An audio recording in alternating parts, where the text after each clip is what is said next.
Okay. Hello. It is I, Wretch. I I got everything ready today, and then I fucked it up anyway, but it's fine. As you can see, I did a little bit of grinding off stream because yeah, it took maybe a couple hours, but I got all the side quests more or less ready. And so, barring any explosion of new side quests, we should be ready to go, which is exciting. Now we're at the end. I guess I probably should put a finale. Oh well, it's too late now. I got all the side quests ready. I also upgraded my spear once, and I spent like at least an hour of that time just getting the stupid giant eggs for it. But I can't upgrade it again because unfortunately I need eagle eggs, and the Eerie there is not gonna give me any more eagle eggs. So hopefully we just go right into it. I got that titanium alloy you wanted. That's up to. Great. I'll get to work on the knife right away.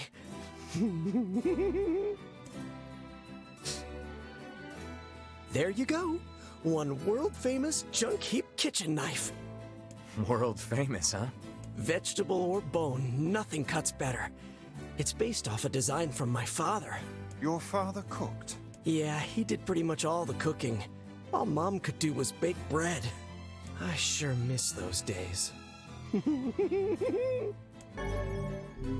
Oh, alright. And there's one more thing we need to do here. Welcome. I What left can I myself a help you post-it. with? We need to get our iron ore for that other quest. Come back. Rip 'em up. Yeah, I had like... Aw, shit. Thanks, Corey. I appreciate it. I didn't have time to get a bot set up today, but I'll be doing it over the weekend.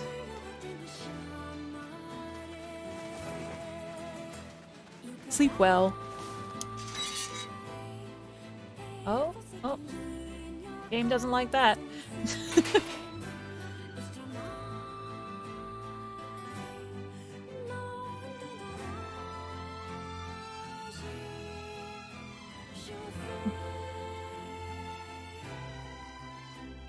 I had a really cool intro. Every time I think up like how I'm gonna introduce the stream, and every time I start up, I almost always mess something up in the process, and then all I of guess this. his father liked cooking too, huh? Sounds like it. I hear lots of men are getting into cooking lately. I bet this guy just wanted a new hobby. Yes, well, we must be off. I was gonna say it just kind of falls out of my brain.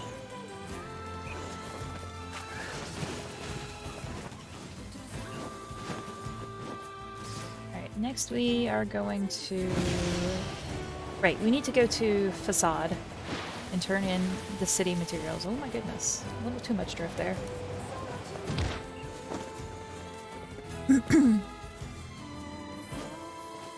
Hello? Oh my god. Oh there. Oops. Facade. So we need to go to the desert. We need to turn in the building materials. Oh yeah, and I finished the other quest that we got to kill shades in the Baron Temple anymore, but unfortunately it automatically turned it in as soon as I finished killing the shades. So, but you really didn't miss anything. None of the shades were new. There weren't even any in the side rooms this time, so it was mostly just me making sure there weren't any in the side rooms and then going all the way to the end to find them. It happened in like the boss room. That was the most exciting thing about it. But so now we should just have the knife, the stone, and the this turn in. And I did pick up the magic stone off of the Lost Shrine roof as well. So we just have to take that back to the Lost Forest. I should have done that while I was out in fucking the Northern Plains. I didn't think about that.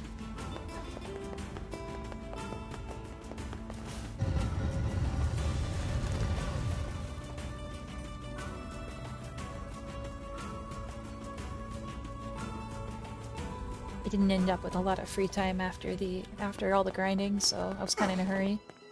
I forgot some things, like setting up which way we were gonna go, but it's fine.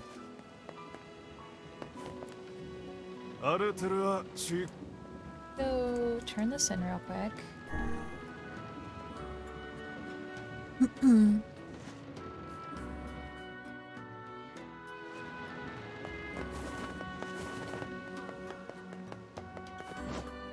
I've got your stuff. おう出たい塗装クラレキョ Ah, perfect. This brings us one step closer to normalcy.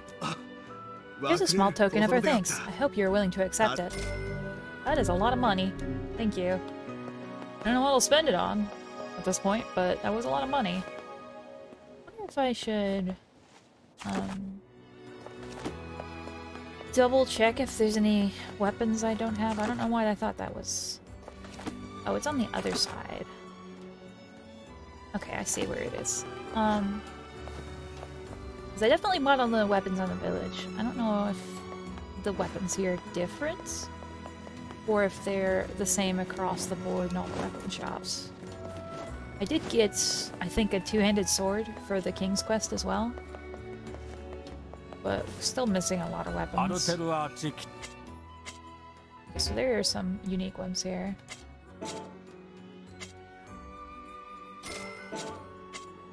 We bought all the ones in, we bought all the weapons in the village, so maybe there's some unique ones in Seafront as well, but we gotta go that way anyway, so it's not a big deal. Let's do the Forest of Myth first. Nah, we'll do Seafront first, because Seafront is gonna be at least near the, area. I guess it doesn't really matter.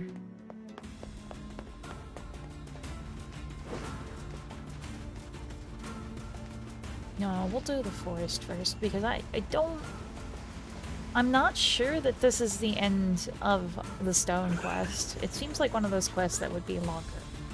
But it might not be. Actually, a lot of these side quests, post going in the elevator seems pretty short.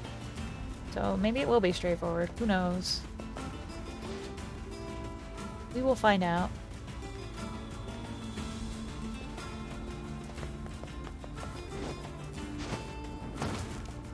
Alright, so let's just go there next. Oh, there. Come back and loop around and give that man his knife. We'll check in the village before we go to the tower, just to be sure that there's nothing else that we need to do.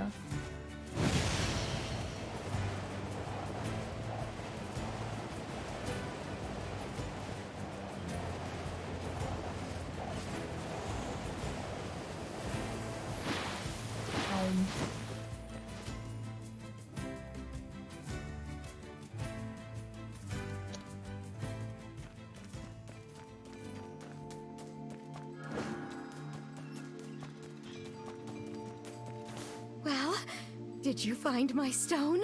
This work for you? That's it.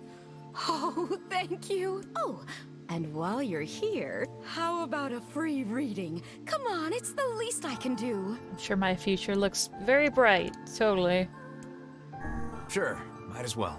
Let's see what the eye has to reveal.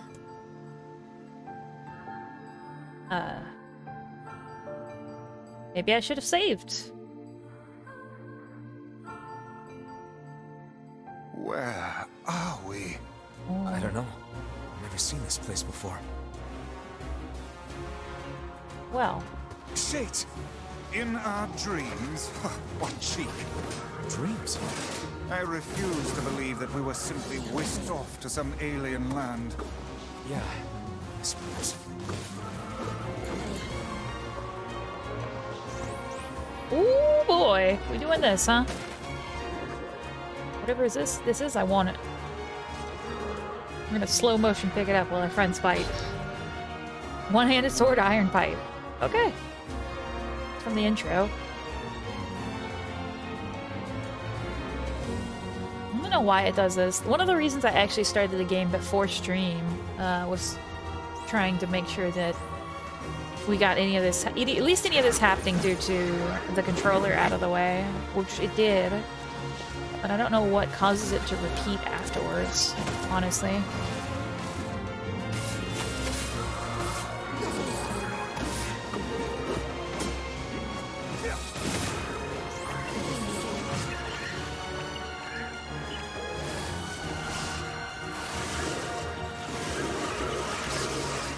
Just two? Okay.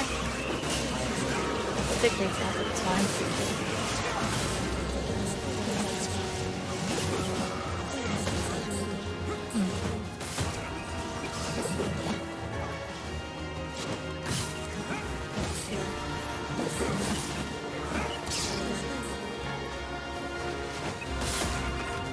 Kind of cool is that if your inventory is capped out on something, that it would show differently after you passed over it. So you end up like this, where you've got a pile of loot, and some of it may be new, and some of it might not, but you can't fucking tell.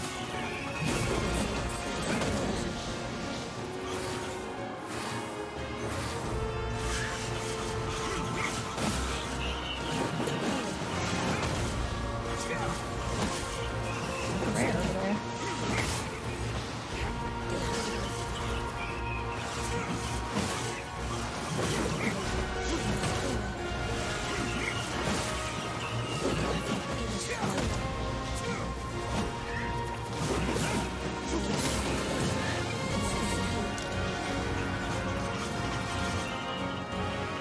You let me charge it? No? Okay. Please? You to know I'm holding the L button. It just... Maybe it's just the controller. I guess it's a possibility. Sometimes it just doesn't let me do the thing. So there we go. It's letting me do it now. Maybe I'm missing something fundamental about how that works. Annoying, no? This music is very hype. I actually need to turn it down.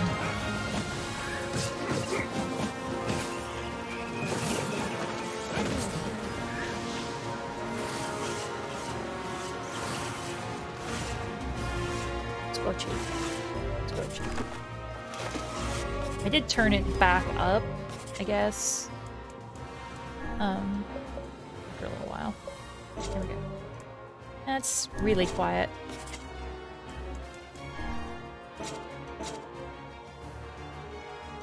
Get down just like a little bit, maybe in OBS. There we go.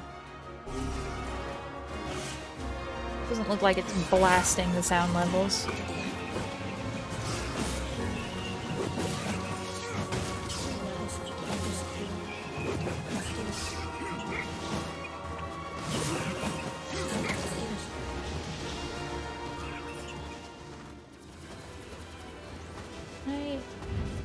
My sights, please. Oh, this is the one that hurts.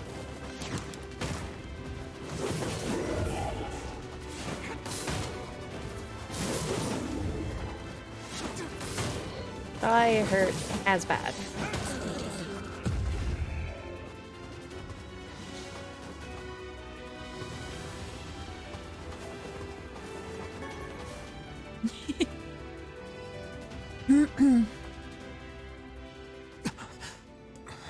What was that? I cannot say, but I doubt it was a mere daydream if all of us experienced it as one. I think I've seen that before. Wow. I don't know what happened, but you guys look pretty shaken up. Yeah. There's a deep inner meaning behind this fortune, but I'm not really sure what it is. I guess I need more practice. Anyway, thanks again for the help. Stop by anytime. It hurts my eyes, but it's higher contrast, so I'm just gonna turn it on. I think I'll pass for now. The magical stone is What was complete. that all about? I don't know. It gave me some serious deja vu. Did it now? Yeah, like I'd been there before or something. But at the same time, it felt like something was pushing down on my chest. Well, it was just a dream. Best to put it out of your mind. Okay. Well, at least there's not more to it. Wasn't expecting a fight, but we're more than equipped for this at this point. Now we go to Seaside.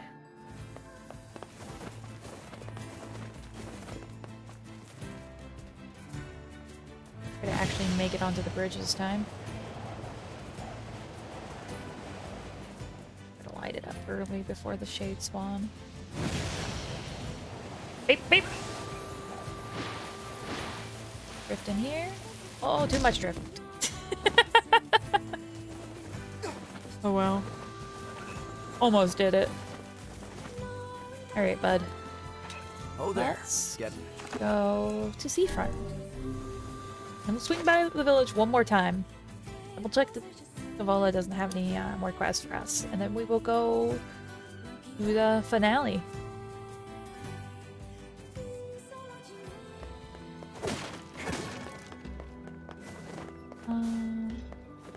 Alright, it was in the tavern, wasn't it? Yeah, over here.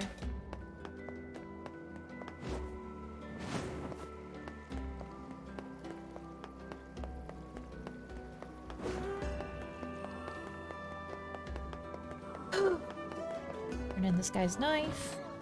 Knife. You really have terrible luck. No, I don't want to talk to you. There we go. Here's the knife you wanted. Thank you. How's Gideon getting along, by the way? What do you mean? Well, you know, he doesn't have a father and all. I was just wondering if he was doing all right. He's not doing great. The lad travels a hard and lonely road, but he seems to be making a decent life for himself. Definitely not batshit crazy. That's good to hear. Is something going on here? No. Anyway, here's your reward.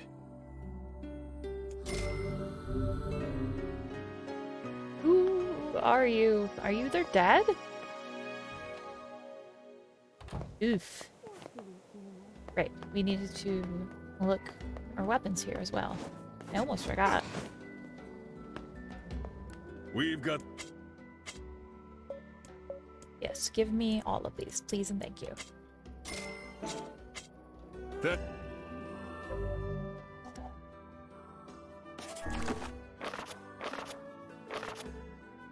Oh, we're at 87% now, which is still missing, I feel like, a lot of weapons, but not as bad as it was. Wow, brain fart. We need to go back to the village. Right. That's... I guess I can go either way, actually. I think. Nope, this is bad. Hop off here. It's on the other side of the river. I have lost my mind. Oh there. And back to the village and double check. Almost go time. Kinda excited.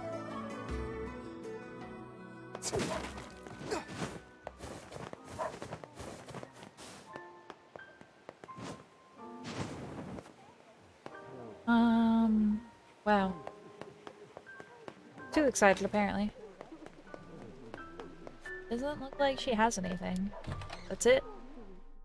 Unless there are quests that are hidden. 97%. So there's probably stuff we're missing. I know we missed some stuff, or we missed at least one thing. As a kid.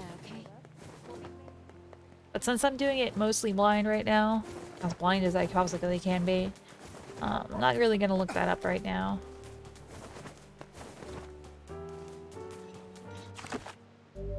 Alright, well, let us go to the shrine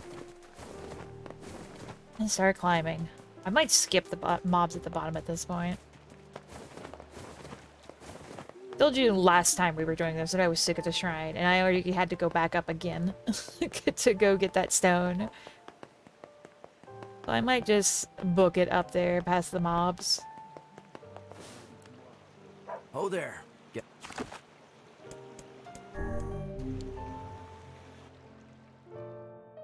Say we waited long enough, huh? Alright.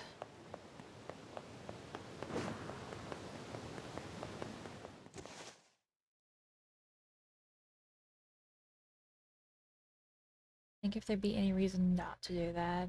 Not really. I mean, yeah, we can get XP from these, but I don't know. I killed my way all the way up in some things that I didn't even necessarily need to kill when I went there to do this earlier today. And,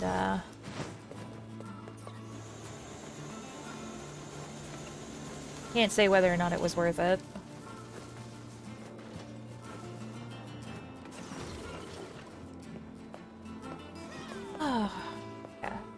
I mentioned to Corey earlier, this weekend I should have some time to play around with Nightbot and maybe get something set up. I feel like I used to have Nightbot set up in the channel, but it's definitely not anymore. Oh my goodness. Well, it seems to be a pretty easy process. I do kind of want to look at the commands and customization and all that, and I want to take time to look at it before I really throw it in there, so... I don't think I did anything like that when I first got it in. Excuse me, I'm leaving.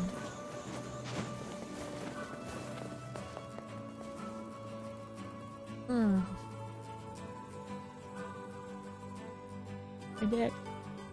Whew, more caffeine. Before we jump down. Ah. Yeah, look at that man book it. He's excited to see us. Lord, he coming. No, he just does that, I guess. He's just doing things. Don't care. I'm leaving. Goodbye. I said good day. It's just such a long climb.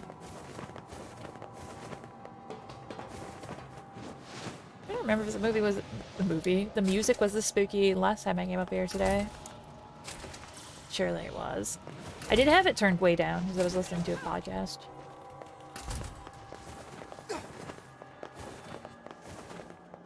Keep hearing cool things about the Magnus archives, but I sort of started it a long time ago and then kind of dropped off, and then also a long time ago started it back up. So this is like my third time coming back to it, and it's just like, I think often enough I don't have a good enough excuse to use or to listen to a podcast. There's a catnip ball under my desk. I'll yeet that in the hall.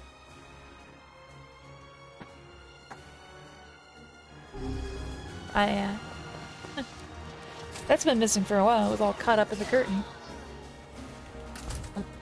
Derp spotted it. You got your dip ball. Got your weed ball, nerd.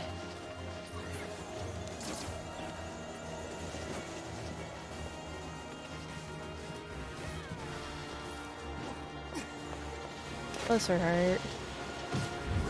So, Derp's favorite toy are, you know the worms on a string? They have those with little, instead of like a string on the nose, well, sort of a string, there's a little bell. And she goes ape shit for those. Like, she loves it so much. Toss it in the ear and play with it. But, unfortunately, she also has a habit of taking that and dropping it into their water bowl. Almost without fail. She's even done this with larger worm-like toys, to the point where she is no longer allowed to have those unsupervised. Because it makes the water gross for all the other cats, you know, it makes the worm gross. Especially when she decides to pull it out of the water bowl. Clean up the water bowl afterwards. Yeah. Really unfortunate. I haven't been able to find, well, we haven't been able to find another toy she likes quite as much. She does like the catnip ball. She's just loafed out on it now. Such a sweet cat. A little murder gremlin, but a sweet cat. Alright, I don't care. I'm not fighting you. I don't have to. Can't stop me. I am gone. It's right up here. Again, I've done this too many times. Alright. Here we go. Ugh.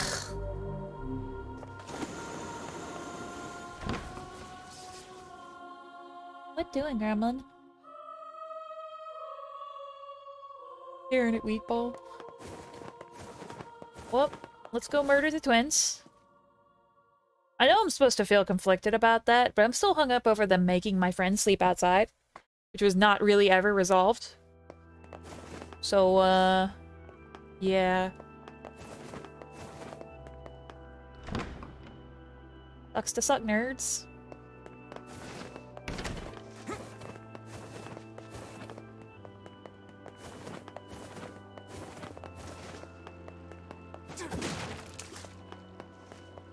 Nothing on this side? Doesn't look like it.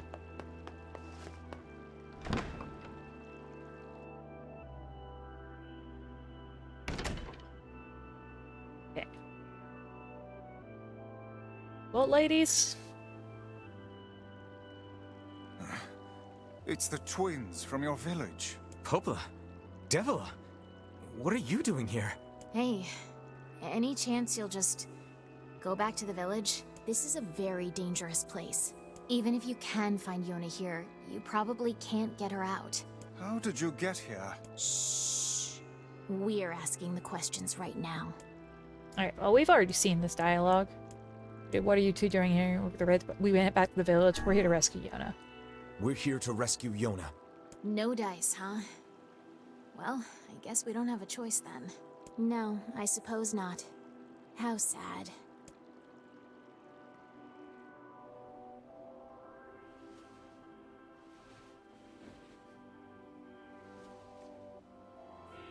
We didn't want to fight you. We really didn't want to.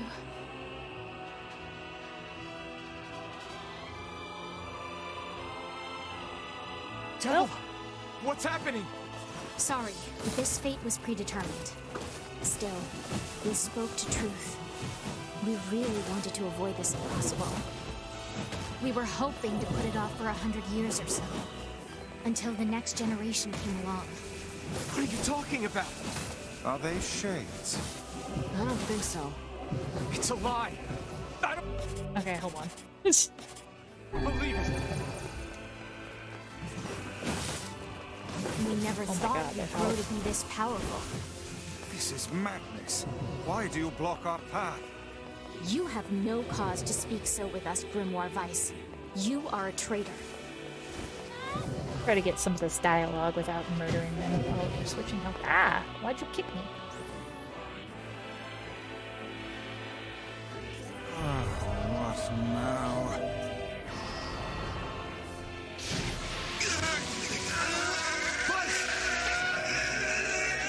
Maybe you should stop them. No, we're just gonna watch this happen? They copied my powers. Ah, shit on a shingle. They can use the sealed verses. Of course we can. The power came from us in the first place. You were simply loaned a small portion of it.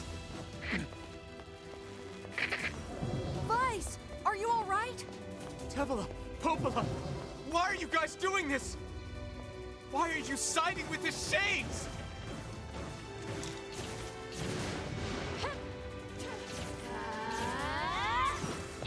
Absolutely not. We don't get new dialogue on a teleporter, you know, start beating that ass. Alright.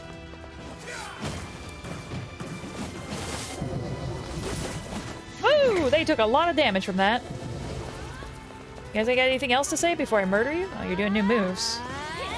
No. No touch.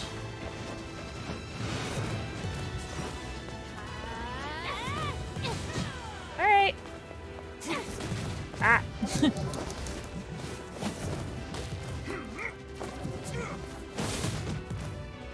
I hit harder than you do. I don't know how to break this to you. Alright. Gonna be cute about this? Yeah, just on the cutscene. Why? The answer to every riddle lies within the heart of the Shadow Lord. The Shadow Lord. So you've been on his side this whole time? You must search for that answer yourself. You've got to face your own truth now. Please, enter the Shadow Lord's castle.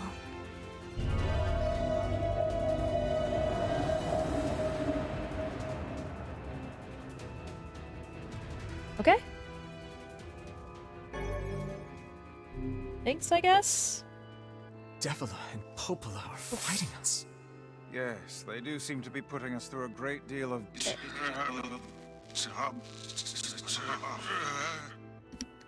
Oof. You okay, Vice? How odd.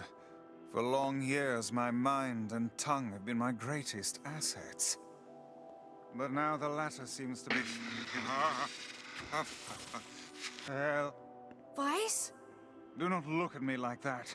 I am Grimoire Weiss. I am perfectly... It's too bad we just watched them do that in that cutscene instead of interrupting them, since they were clearly hurting him. I think I hear a waltz.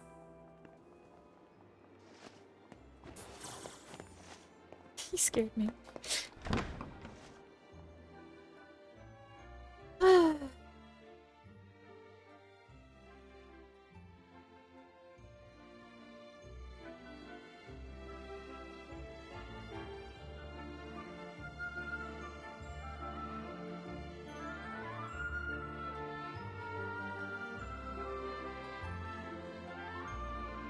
Yeah, Ghost Ballroom. It certainly is a grand affair. Okay, cool. Bunch of dancing bastards. They're all shades. Oh god, no, don't target that one, please. I want to target this one. Oh. It's not like I was planning to leave. Yeah, it's a bit late for that. Just scratch my head. You guys chill. They really have that much health.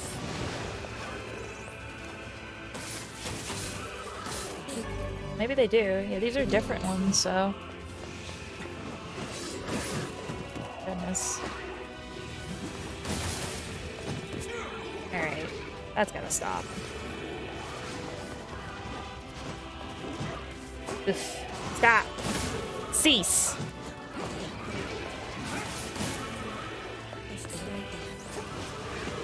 Like, easily the most annoying enemies. I take that back. I take that back immediately because the flying sorcerer guys were the most annoying enemies. These guys are very annoying in groups.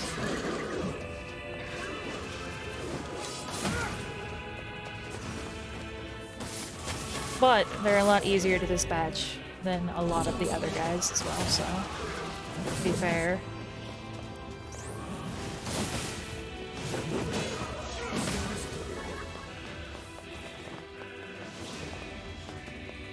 Bring me more.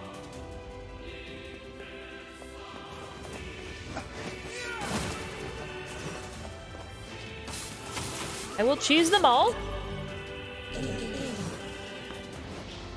are you going, friend?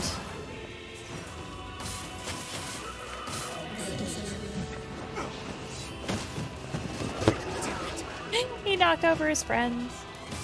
That's kind of what it looked like anyway. That might have actually been him bumping into him just as my friend said him, but it looked kind of funny. Oh god. I was adjusting my position. I need to heal here. I don't know what you're doing, sir. I'm gonna have to ask you to stop.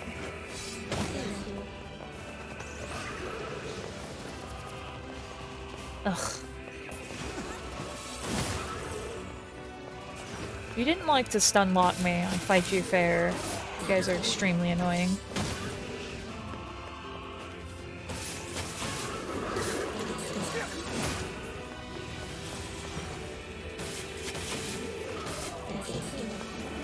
Excuse me, sir. Appreciate you buffing them.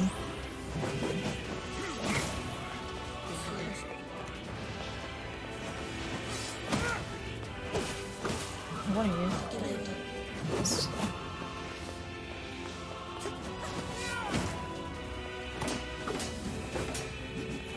Flyer up there.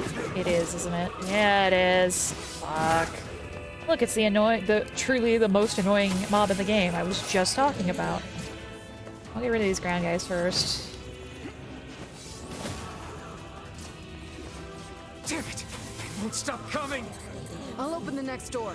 Cover me. Oh god. Oh, how I do love a good...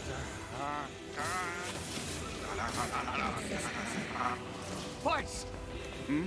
Oh, right. Protect the hussy, yes? Good plan. Let's go.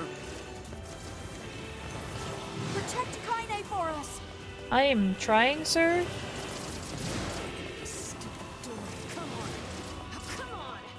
Kaine! Hurry! It's not open yet? Do I look like a goddamn locksmith to you? You guys go ahead and hit me. There you go. No, you idiot. What are you doing? Lock doesn't want to open? Fine. I'll just break it down. Stop, you impatient fool.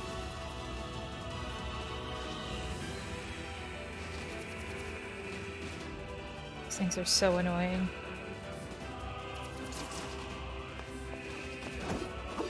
Can I just, like, eventually break that shield? Oh, well, it doesn't matter. Oh, there was loot back there! Let me back! Goddamn no good bullshit bastard! There was rare loot! Fuck up already! Ugh. Got it. Kaine, look out! Oh, not again.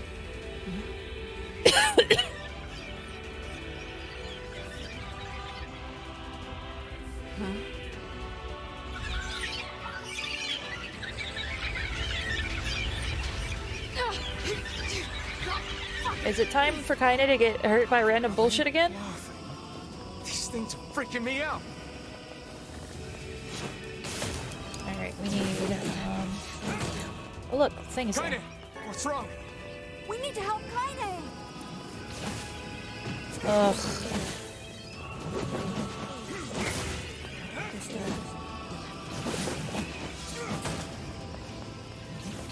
We need to help Kaine. Been working on it!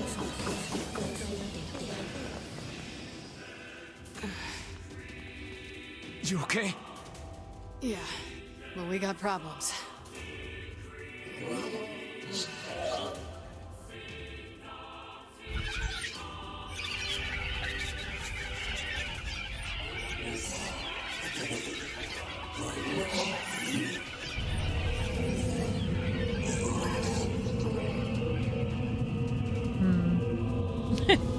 Sure, that's fine. Oh. Boar. Alright. Not like I'd not killed one of those, but oh, you've got a weak spot on your back. We don't need forgiveness, asshole. Kaine?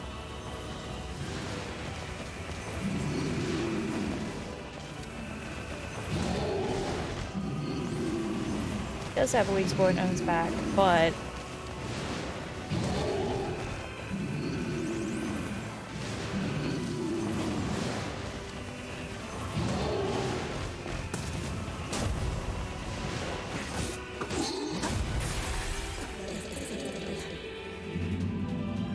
Damn shit.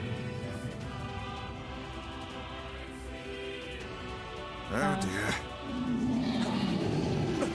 oh. Well.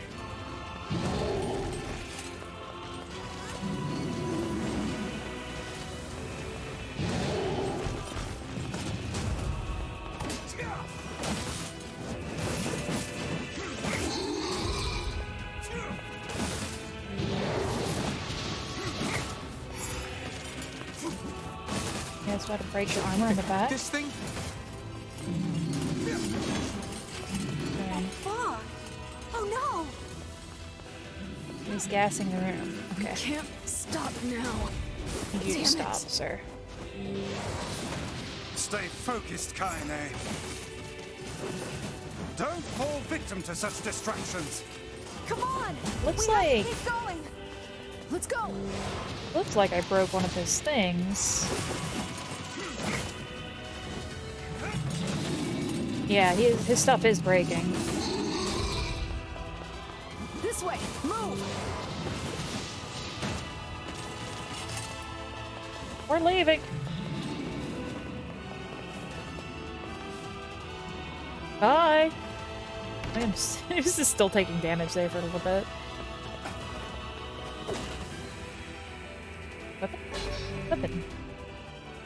Alright, let's go with that weapon actually. Sounds like a spear. Scratch back. Alright,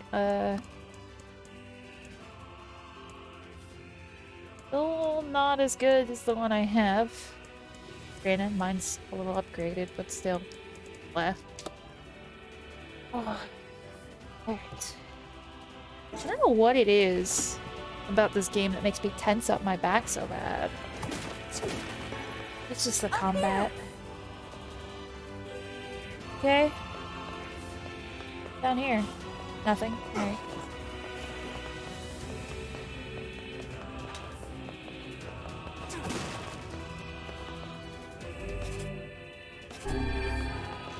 How can we deal with this thing? Oh, I should probably start moving. Probably not get hit by this. Please hurry! Thanks. Yep, that's instant death. Alright, noted. I wanted to look for loot, but that seems to be a bad idea. Hey, Marver. Thank you for the forgiving checkpoint. Oh, I gotta pick up this thing again, don't I? And make sure not to miss that. So I wonder if it's just, like, when I get to that point on the stairs, or if it's gonna be a problem. It doesn't help that these boxes are... the camera angle on these boxes. Free me. Camera angle means you can't, like, see whether or not you're able to jump over these boxes until you're on top of them. Hurry!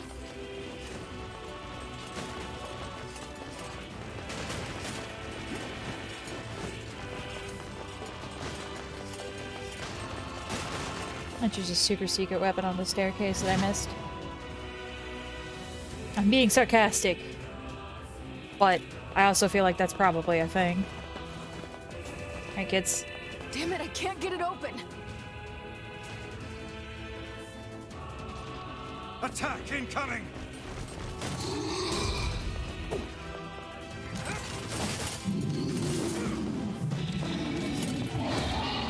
Oof. Which it didn't hurt at all. The entrance is locked too! It seems we are in a bit of a predicament.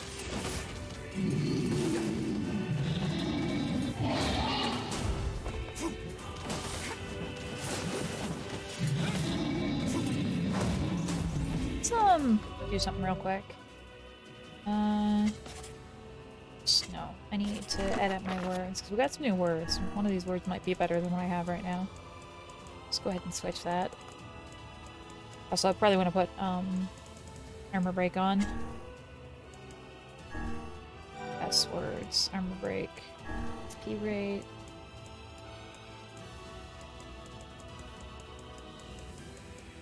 I'll stick with the item drop. Excuse me. Is all it does armor break? Oh, I can't look at that from here.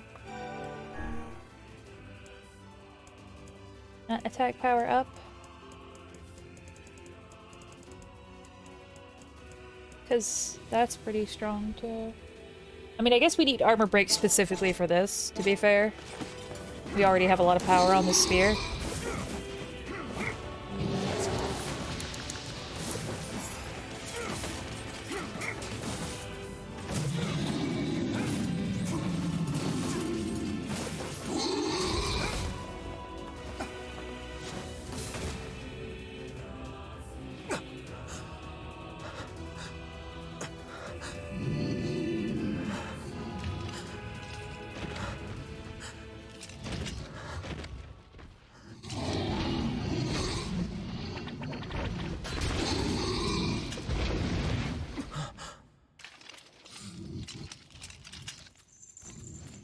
Aw, shit, son!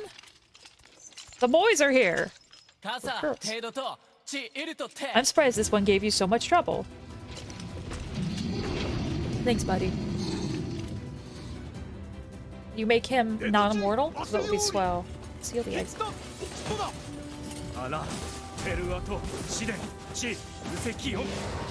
Music's getting hype.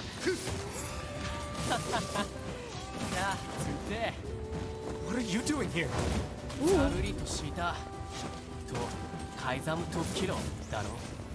You are correct.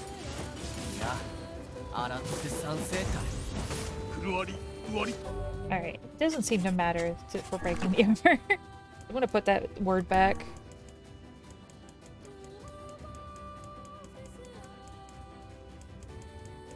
I want the attack power.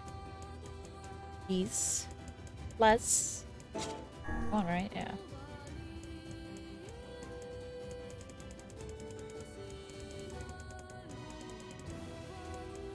There it is.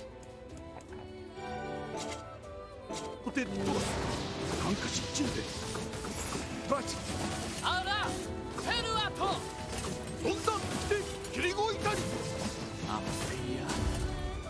しちさったとエルタカイザムチ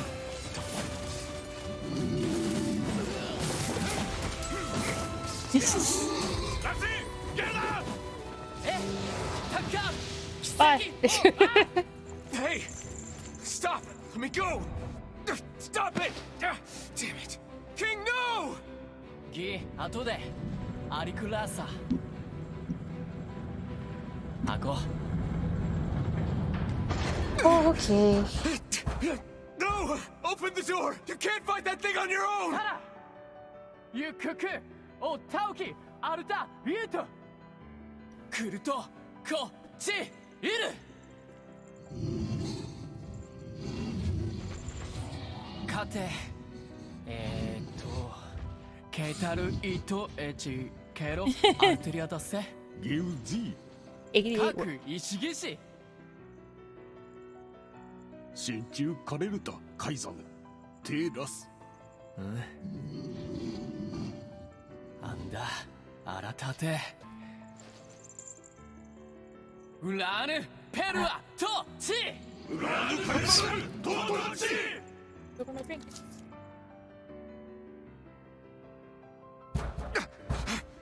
Open the damn door! Come on. It's time to go. Yeah. Knock it off already. Let's go. Kaine. She's right. He's fighting for you. And for Fira. Don't let him die for nothing. My friend.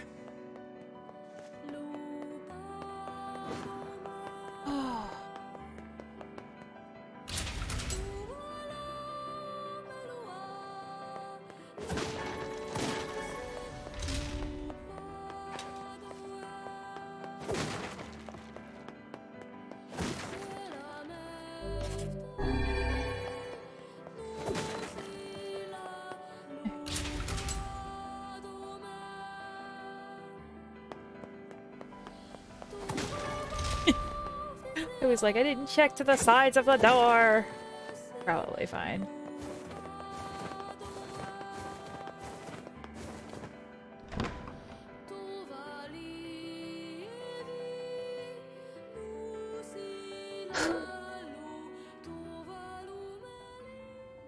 Oh boy. These two.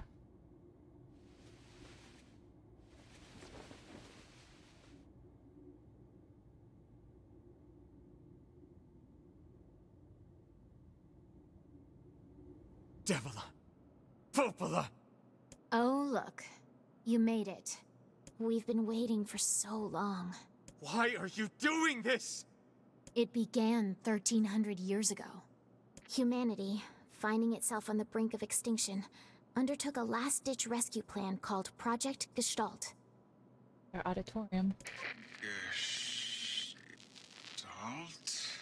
Do you still not remember, Grimoire Weiss? Then let's give you a refresher. It's all those things that didn't give us enough chance to read anything. Ugh. Vice! My mind. I remember. Devila. Popola. You are not human. In fact. Oh no. Yeah, sometimes the truth can be a real bitch. You want to finish that thought for him, sister? All of us. Every person standing in this room are mere shells created by the true humans. What are you saying? You still don't get it? You aren't human. So then humans, I mean, the true humans, are extinct? No. They still live on. You know them as shades. Each shade is a twisted remnant of what was once a human being. Crazy, huh? Now let's skip the part where you stand there with your mouths agape and just get down to business. Defeat. Wait. Uh-huh. Wait. Sorry, but we're gonna be needing that shell of yours. The rightful owner has been waiting for a very long time. Please don't be angry with us. We are only doing our duty. Our endless existences have a single purpose. To control the lives of others in accordance with the will of the true humans. You have your own motives, your own desires. And we have ours. I fear it really is just that simple. Don't speak such foolishness. Sorry. I'm not, if it makes you feel any better. I do want to see... I'm gonna give him a chance to do some dialogue. Oh, you're just gonna hang out up there, huh? Ooh. You and us, we're the same. Tools in the hands of a master. Oh, that's fancy. No! I'm nothing like you!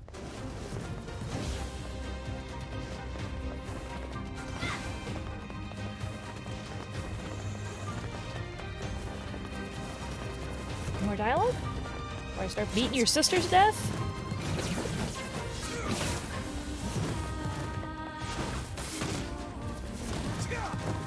Enough damage? You wanna talk again?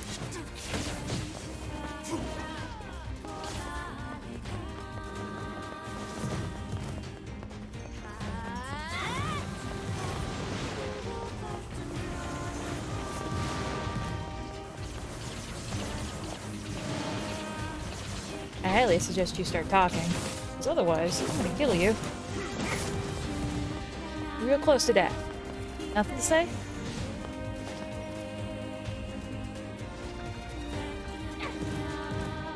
No, he's such a name of Kaine. I was like, what are you even naming it? Kaine. It's fine. Kaine? Alright. Cease.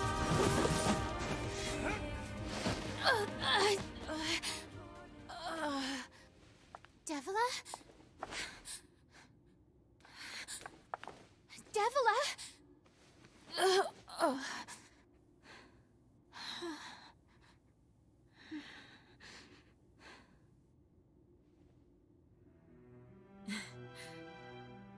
Popola, are you crying? No, don't die! You know, Popola, I understand now why we're twins. It's because we were born without souls. Devila, I can't stop the bleeding. Oh God, I can't stop it. This world is too lonely for one without a soul. There's too much emptiness.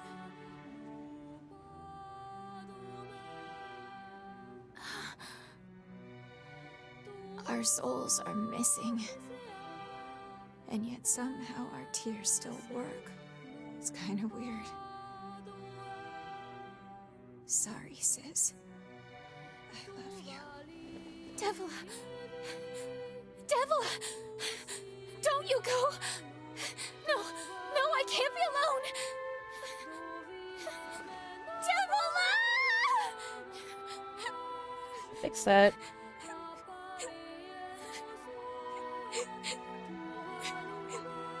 Popola. Let's stop this now. Stop? Stop? Now you want to stop? I wanted to stop sooner, but you guys were being bitches about it. You think you have the luxury to stop? You cut down my sister like a goddamn animal, and now you want to stop?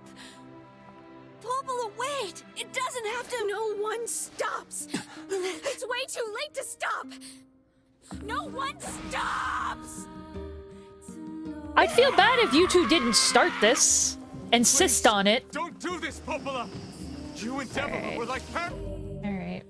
I'm gonna make this so we can watch this a little bit more. parents to me! Those two have watched the world wither for time immemorial.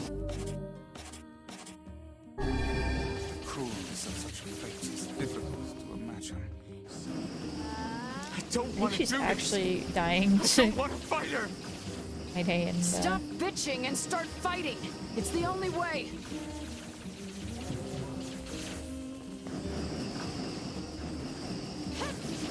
Get it? Alright. it is my left button. Even gluttony is not working properly.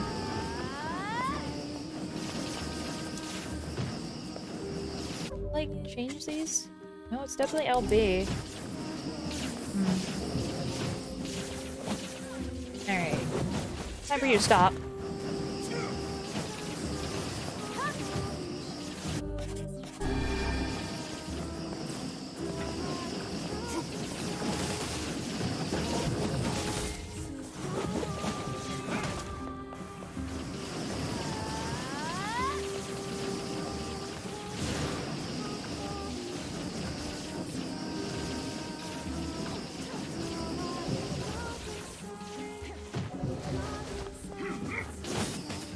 No. It's time to stop. No stopping. No stopping ever.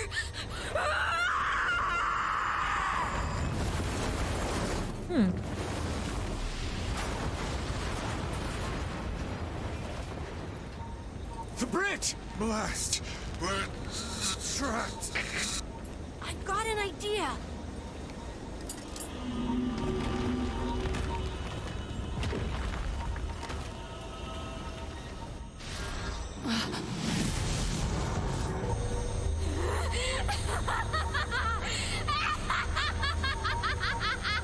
I fear we're done for. Time to make you feel bad about the consequences of my own It'll be actions. all right. No.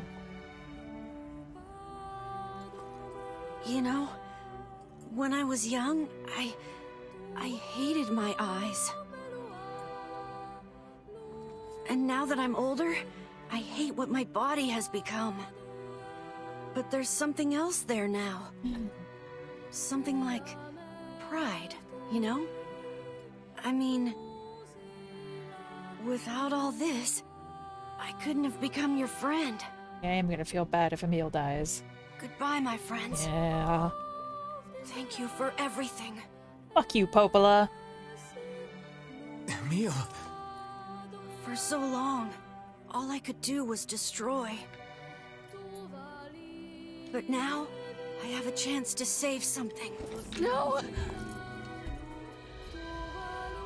Now get going, okay? Emil. Don't worry about me. I'm gonna be fine.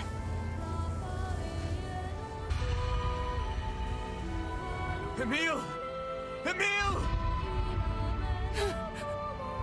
Emil, you jackass, get back here! Of course you'd kill the cinnamon bun. Why wouldn't you?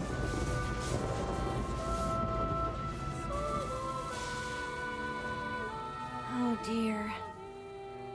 Kaine's so unstable, and Vice can't stop arguing with people. I hope they can hold it together once I'm gone. Well, I guess they'll just have to learn.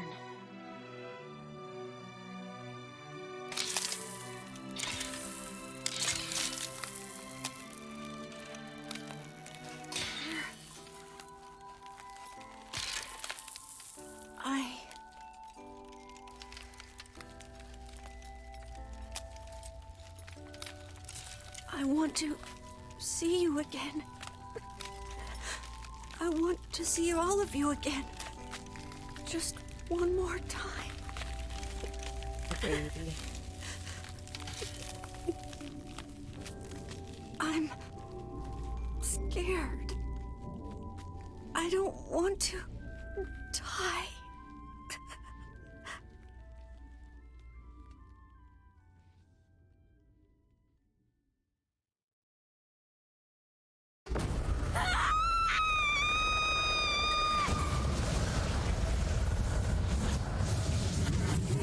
I hope that was painful, you fucking bitch.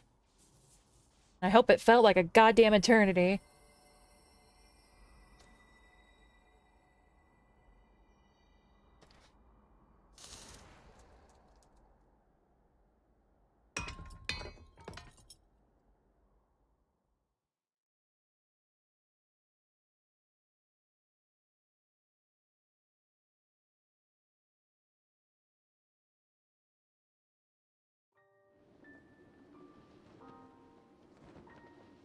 Well, I'm sad now. Good thing I can smother it with my unyielding rage.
Friday, please. This is not going to fix the situation.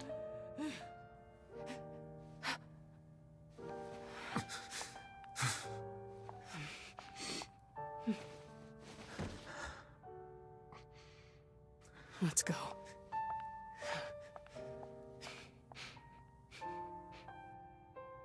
Yeah.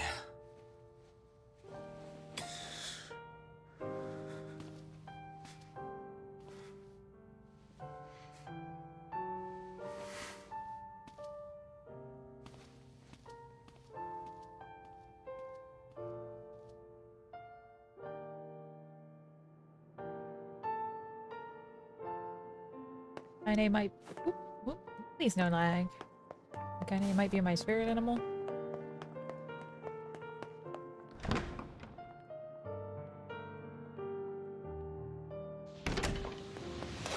Oh, fuck off.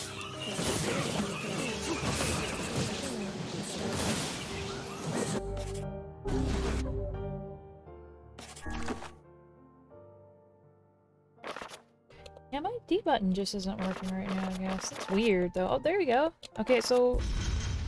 it works some of the time?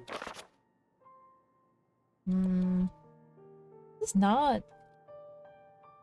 an old USB controller, either. That's annoying. Alright. Well, that explains why some of my stuff isn't working. It's kind of inconvenient. Maybe we should put Dark Blast on... the, maybe put Dark Blast over here. And Whirlwind over here, since we don't really need to charge Dark Blast. That'll give us a good idea of... Wow, yeah, no, Dark Blast. This is me holding this. If I hold it on the inside, it's kind of okay. This is annoying though.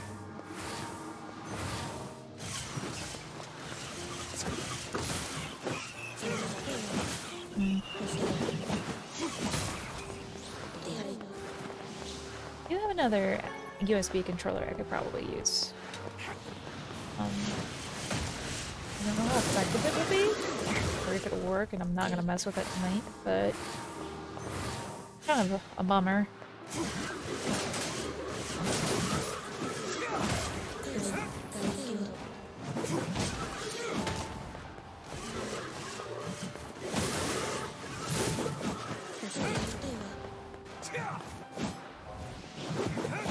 Certainly wanna... Oh, it's dead. It was just slowly standing up while dead. That's why I wasn't targeting. Fuck.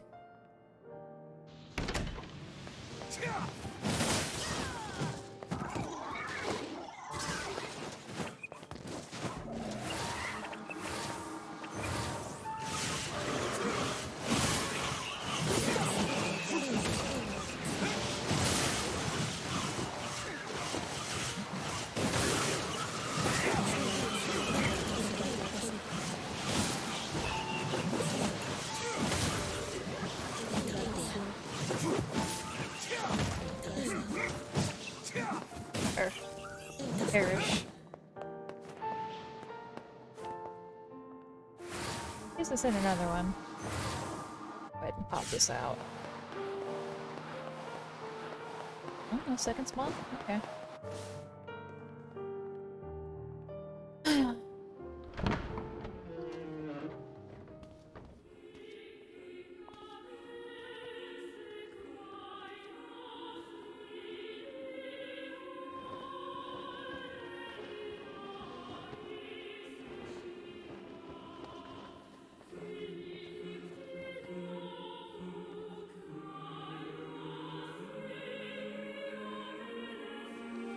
Yona!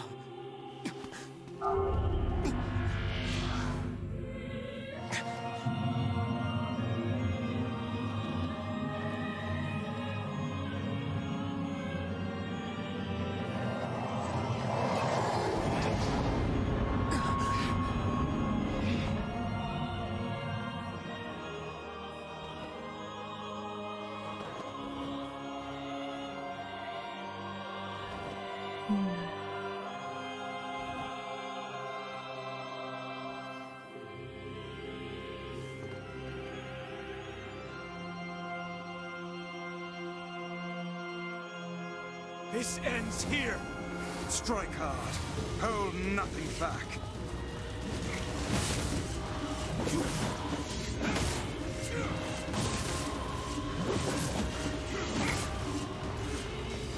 Any special dialogue? I don't How know. could a mere tool hope to stand against the Shadow Lord? Oh, it's you. Don't speak in such a manner, fool.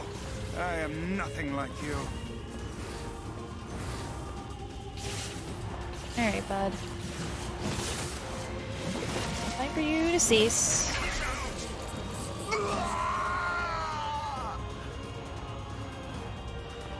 Be careful! I know!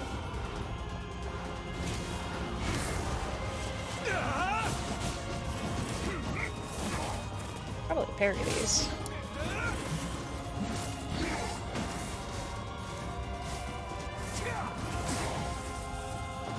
Okay.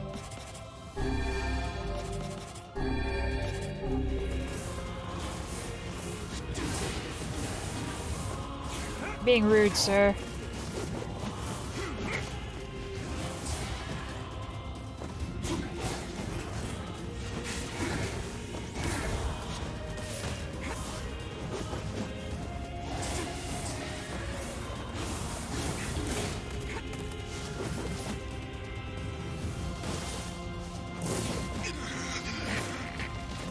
Vice, you alright?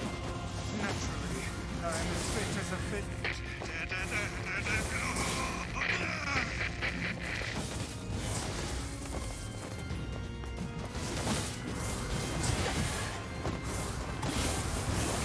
I think he only takes a certain amount of damage per hit. I'm doing more damage with light attacks, it feels like. But the light attacks are also faster. I don't like that, sir.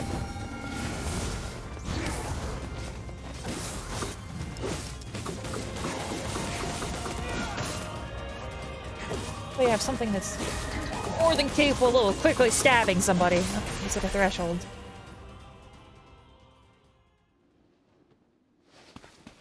Wait.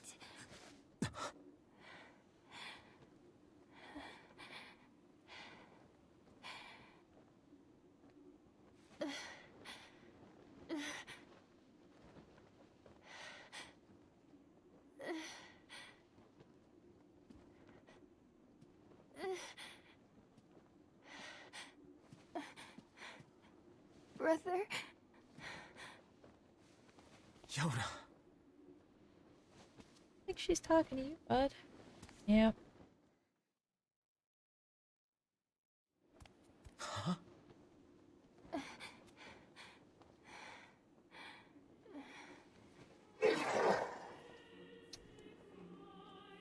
Please, just stop.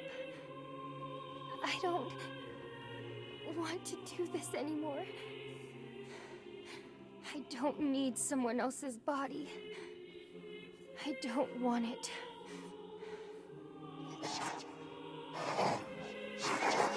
There's another girl inside this body. I Yeah. can hear her. She won't stop crying. She says she wants to see her brother. Yona's been possessed? This girl loves her brother too, just as much as I do. It's not right, you know? It's not right that she can't see him.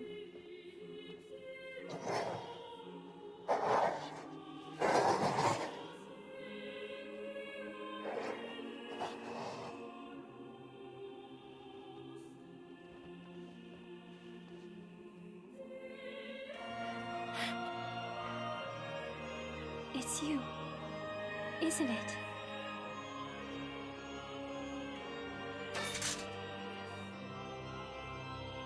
Yes, it's me. Let's go home. But missing the context clues here.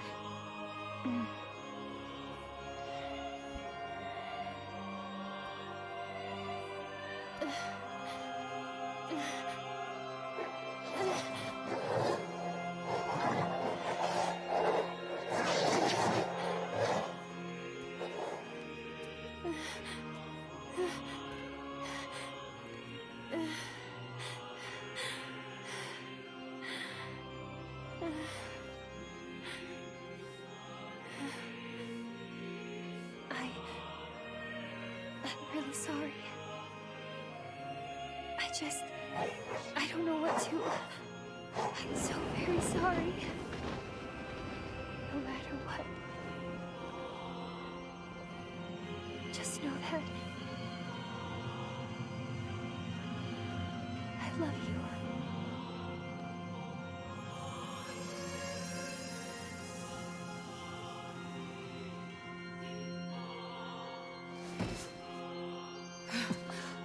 Hurry. The shade that possessed her is gone.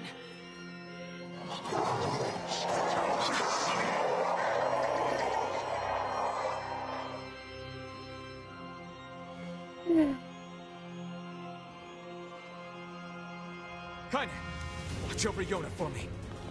Come on, bud. You want me to understand your sadness? You think I'm gonna sympathize with you? I swore to protect my sister and my friends. If someone puts them in danger, they must stand aside or be cut down. Now come on! Ooh, let's finish spicy. this. I actually don't know how I guess I could guard against it. I hit the guard button. Oh no, it straight broke my guard instantly. Yeah. Alright. Oof. Right, sir. What's wrong?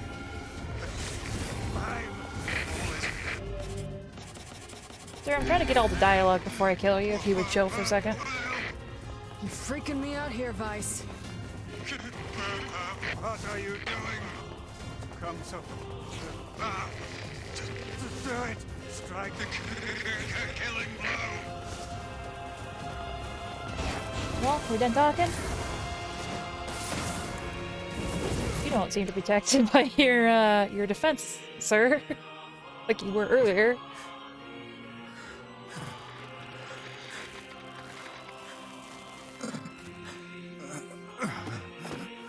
No bother.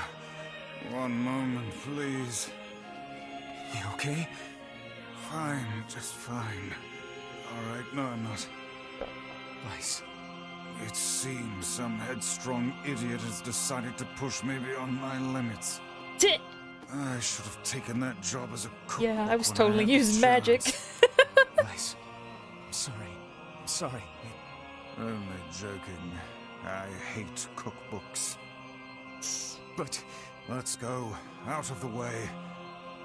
I have one final task to fulfill. Where are you going? Why, to stop him, of course. But after that, it's up to you. Only you can see this battle to its conclusion. I wish you luck, my friend. You can't. I swore I'd always fight by your side. You are an exceedingly stubborn lad. You know that, yes? Perhaps that's why I've so enjoyed our time together. But I fear this is where our journey ends. Vice! Oh, and remember what I told you about using my full name. Well, forget it. I've grown rather fond of Vice. Nice. I knew you'd come around. Don't let it go to your head now.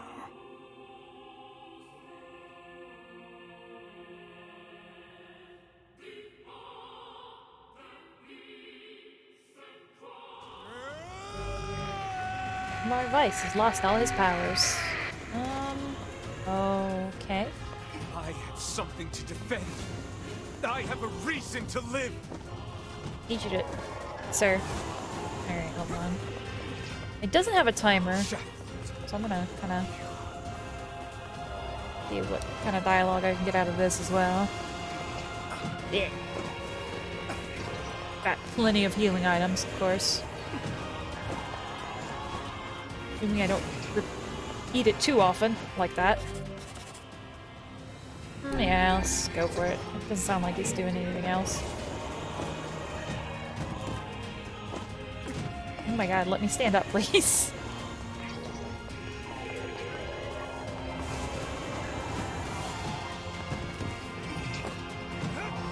Aha! Secret. Oh my god, let me stand up! Please. I beg you. Can you face the man that we are trying to kill, please?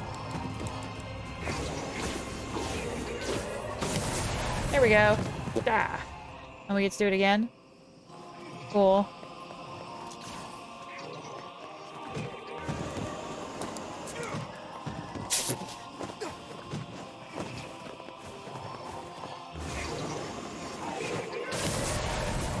It's considerably easier with dodge rolling. Well, we've brought out the music box music. Sorry about this, bud.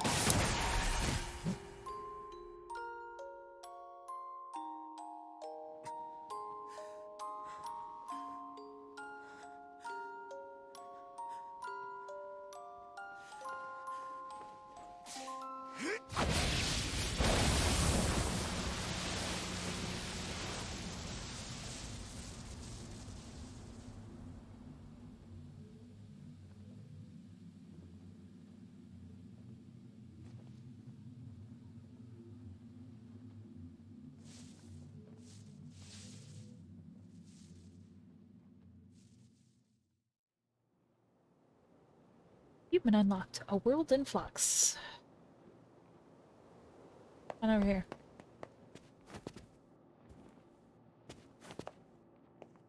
Okay, for a second there I thought that was a big millipede and not a hose, and I had some concerns. Is Iona all right?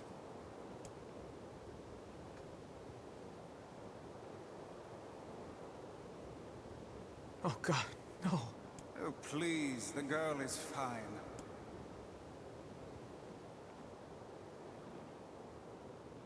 Vice? Where are you? Are you okay?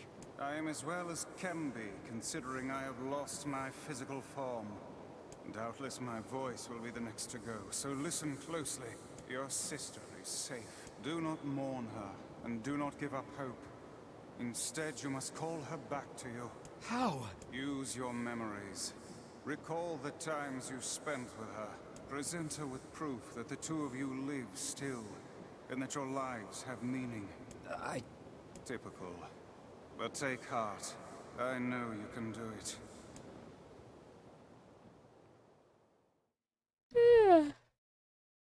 What's my favorite food? Cookies. What's my favorite book? That's my magic storybook. What's my favorite place? Home with you. What's my favorite flower? The lunar tear, of course. Okay, one more question. Who do I love more than anyone? That's not... Oops.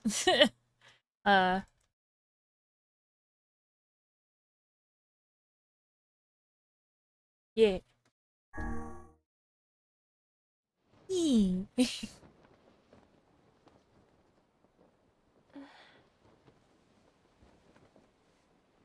Is that you?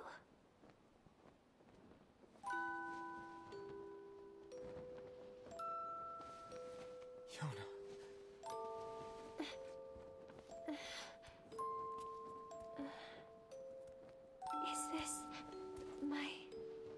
body? Yes, Yona. It's yours and yours alone. You look bigger than before. Like you've grown up. Well, yeah. I guess you haven't seen me for a while. Have I been asleep this whole time? Something like that. It's almost like I'm a princess from some fairy tale. Oh, Yona. I'm so happy to have you back. Me too. Kaine. You and your sister, you have a good life, okay? Where are you gonna go? Guess I'll... You could stay with us, you know. Thanks, but I'll pass. You know how it is. I got my own shit to take care of. What do you mean? Personal shit, alright? Anyway, take it easy, yeah? Life, don't question me. I do. Hey, look. It's beautiful. All my friends are dead. For the longest time, I heard someone telling me how they wanted to see the light. And now, they can finally see it.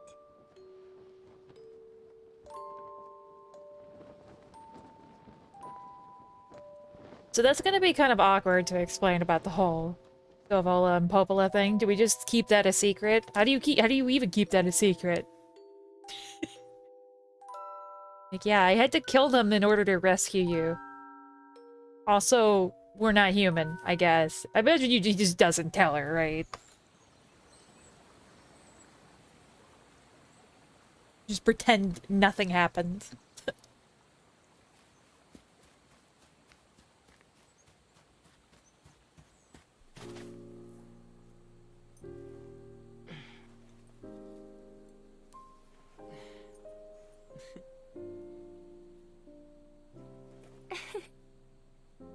Thank you. I love it.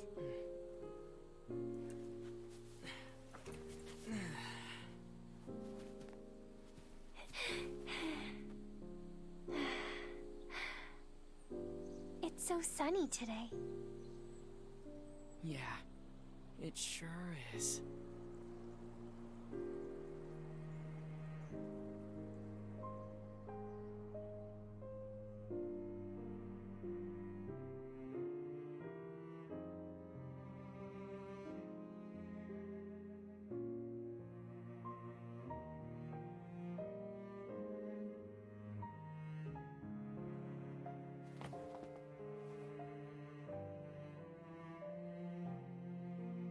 Oh. I guess this was probably pretty obvious, but I'm guessing those two are the us from the very beginning, the prologue.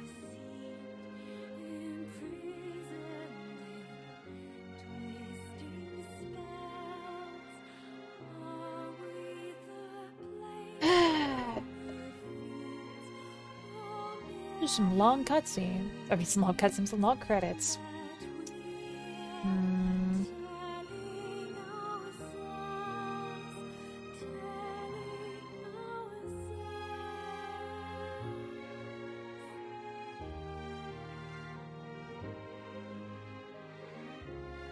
Break time. Really don't want to skip the cutscene though, or the credits. God, the credits cutscene. In case there's something at the end, you know.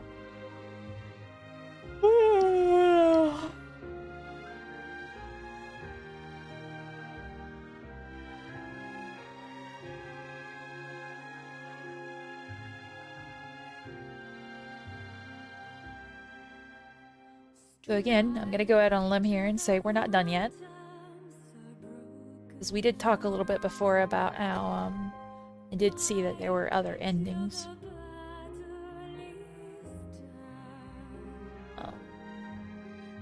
We did the first run through blind. I'll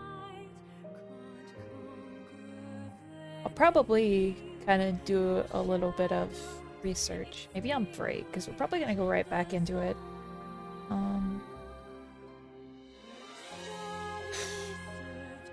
Yeah, that's what we'll do. I'll look what we do for the next ending. Try to keep it as spoiler-free as possible, but I think at this point, you know, we've done a big chunk of this game blind. I don't think it's gonna be a huge problem to kind of figure out what we need to do next if it's not immediately obvious, which it may be. They may at the end point us in the right direction, but we'll find out.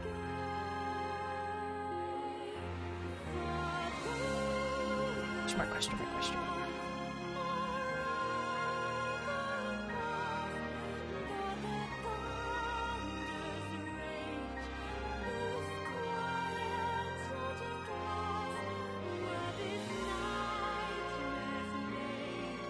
I think I definitely probably would have cried at Emil dying if I hadn't have already been kind of pissed off at Devola and Popola, because I already kind of had a chip on my shoulder about the whole your friends sleep outside thing.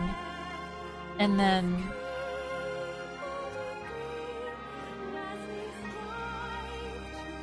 they do a lot of talk about how they don't have any choices when they clearly, like, I don't have a choice about the villagers, but they did. And I kind of felt the shadow of that situation where they say they didn't have the ability to change anything, but the truth is, like, they're just going with the flow because it's easier, which is probably not fair to somebody like, you know, 1300 years old and set in this path. And they did say that they tried not to postpone this to the next generation, so they cared about you as, like, the player themselves, like the player character, and Yona. They actually did care about these children, but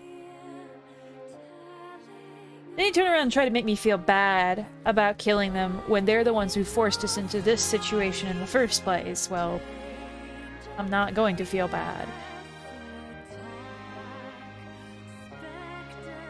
But that's probably just because it's a little bit of a pet peeve of mine, is when a game forces you to do something and then wants you to feel bad about it.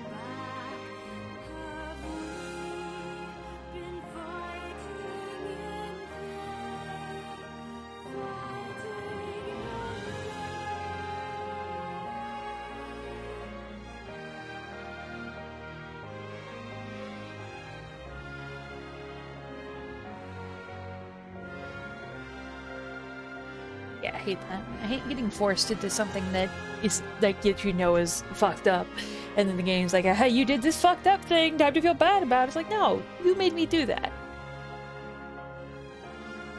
Why would I feel bad? I mean, I do feel bad in general, I suppose, but I don't feel responsible, which is what the game wants.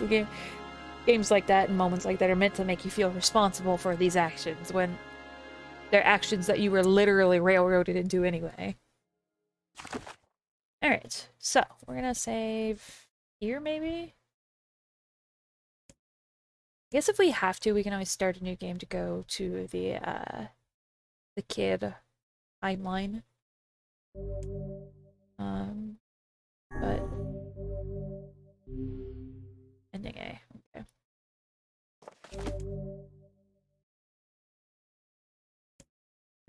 Oh, I see. Yeah. Ending B, load your clear data after completing the game to experience Kaine's story.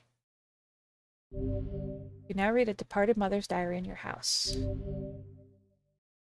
Wardrobe has been added to the options menu. New outfits can be obtained by progressing through a departed mother's diary. Change music has been added to the game settings in the option menu. Okay.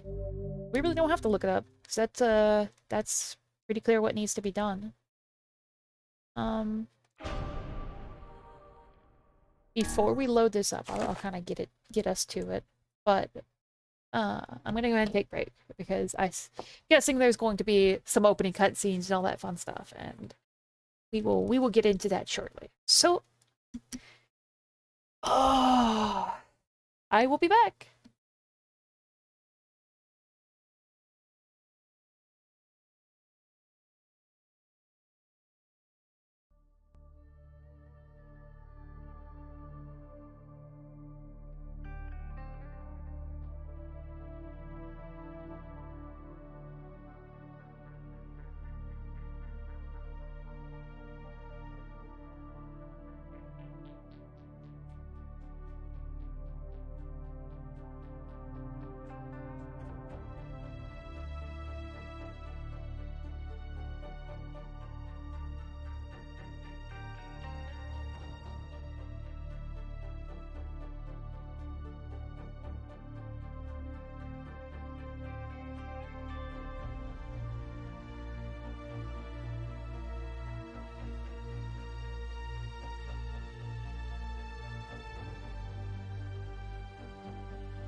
Okay.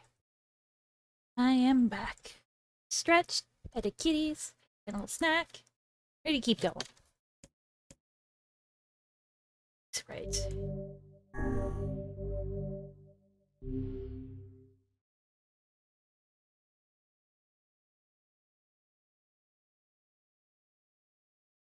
And now we're getting into Kaine's story?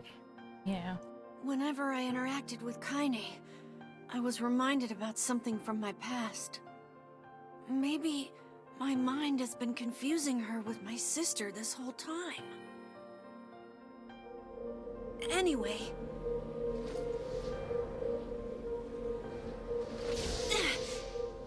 Yeah, we have some documents to read too, don't we?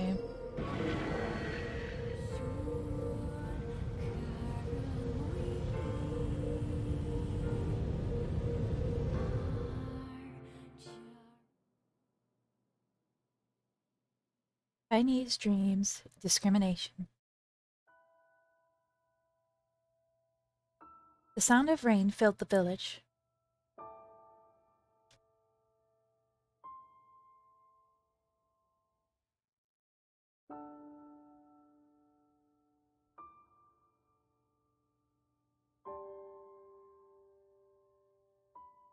Okay, get ready for reading here. The sound of rain filled the village. The steep cliffs that surrounded the area magnified sound, causing even the slightest drizzle to rattle like a thunderstorm. Thin wisps of smoke streamed from the huts as the villagers huddled in their homes and waited out the rain. A single child, however, had braved the downpour and was now wandering slowly towards the wooden, hawk-shaped weather vane at the center of town. The wanderer reached the vane, which had existed as long as any could remember, and stared. The child's face was simultaneously delicate and fierce, like a teacup that had survived a shipwreck. Those traits combined with pale white skin give the face an almost sexless quality. If the beak turns east, I go home. If it stays west, then I... The child blinked. Rain slowly dripped down the young one's short hair and began its long descent to the ground. Come on. Come on. The child felt a slight breeze and watched as the vein slowly creaked to life. Spinning this way and that for a moment, it finally settled with its beak pointing firmly towards the east. East. Really? Before the vein could move again, a jagged stone came spinning and tumbling through the air, striking home against the child's head. The force of the blow dropped the child to the ground as a hail of stones began to fall all around. Oh no, they found me. A heartbreaking smile crept across the child's face as the stones continued their assault. Through the rain, the sound of multiple footsteps grew louder before a voice rang out. Yoo-hoo, Kaine! The voice belonged to Demo. Demo.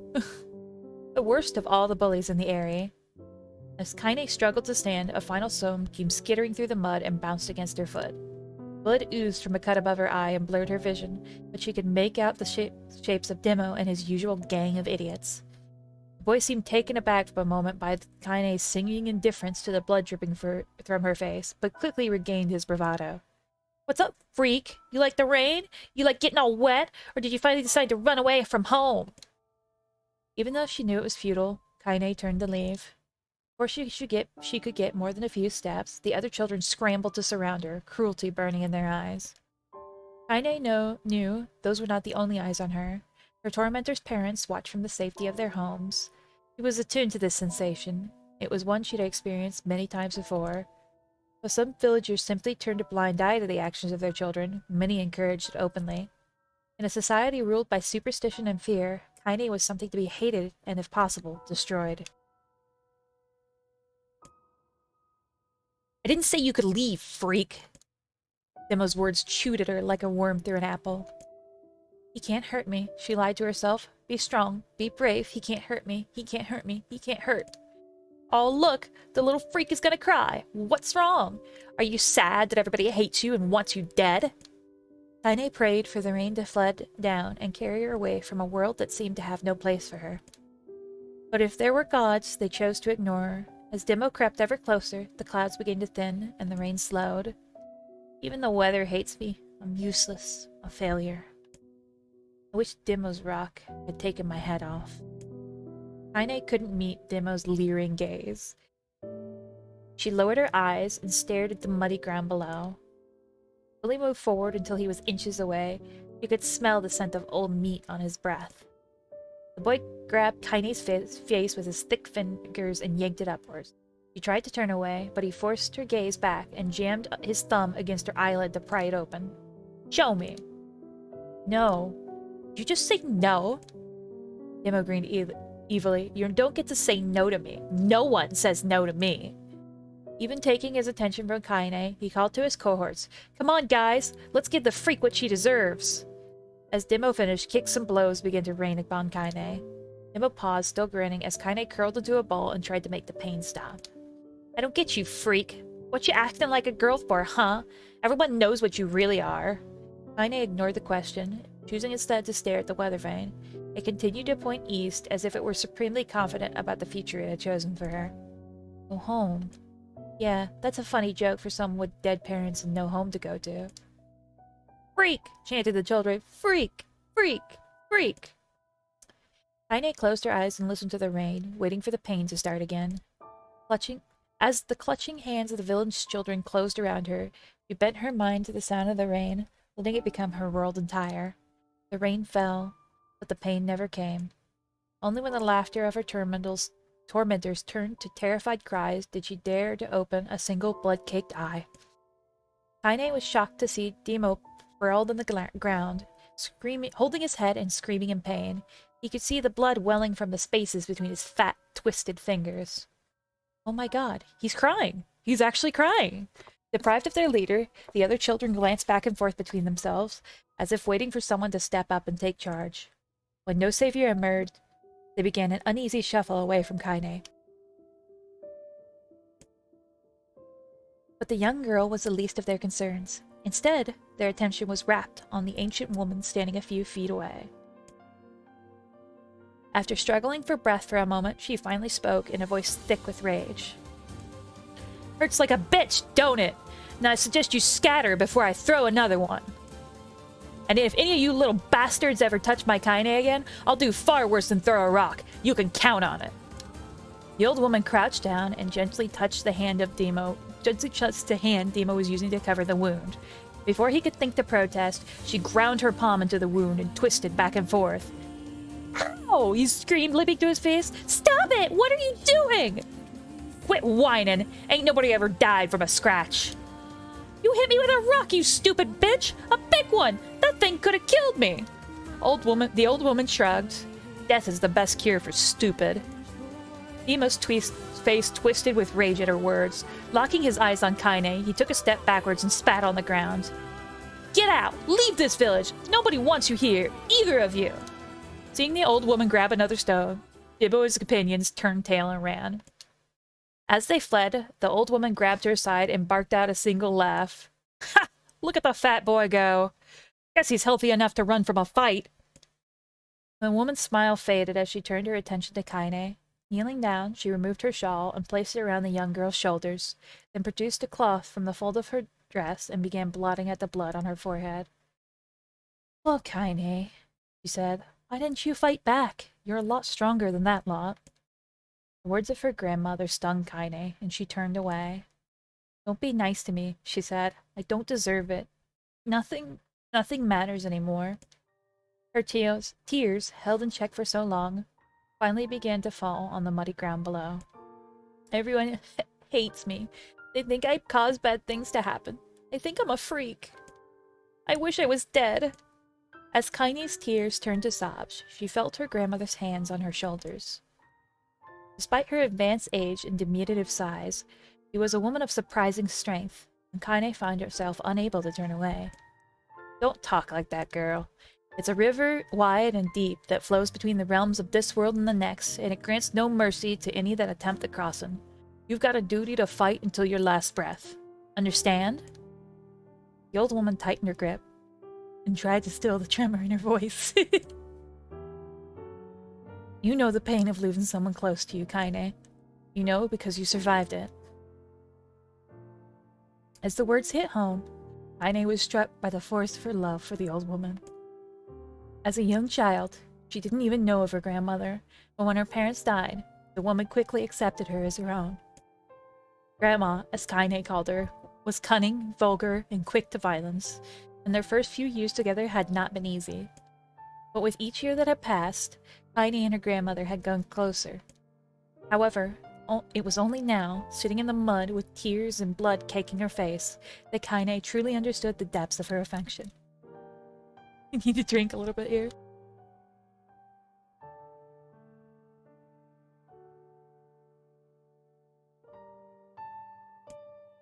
Here was a woman who had seen hard times, who had seen death, who had fought through all these things and somehow emerged on the other side.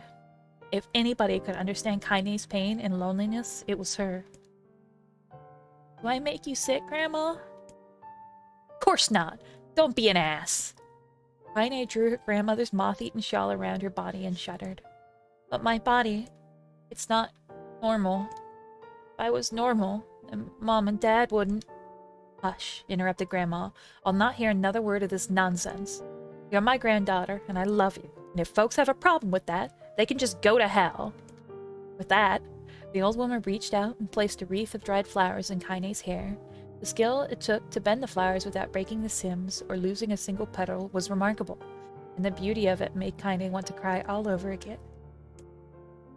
Oh my gosh, these are lunar tears. Grandma, you made this for me? Lunar tears were legendary flowers. Most people could live their entire lives without ever seeing one.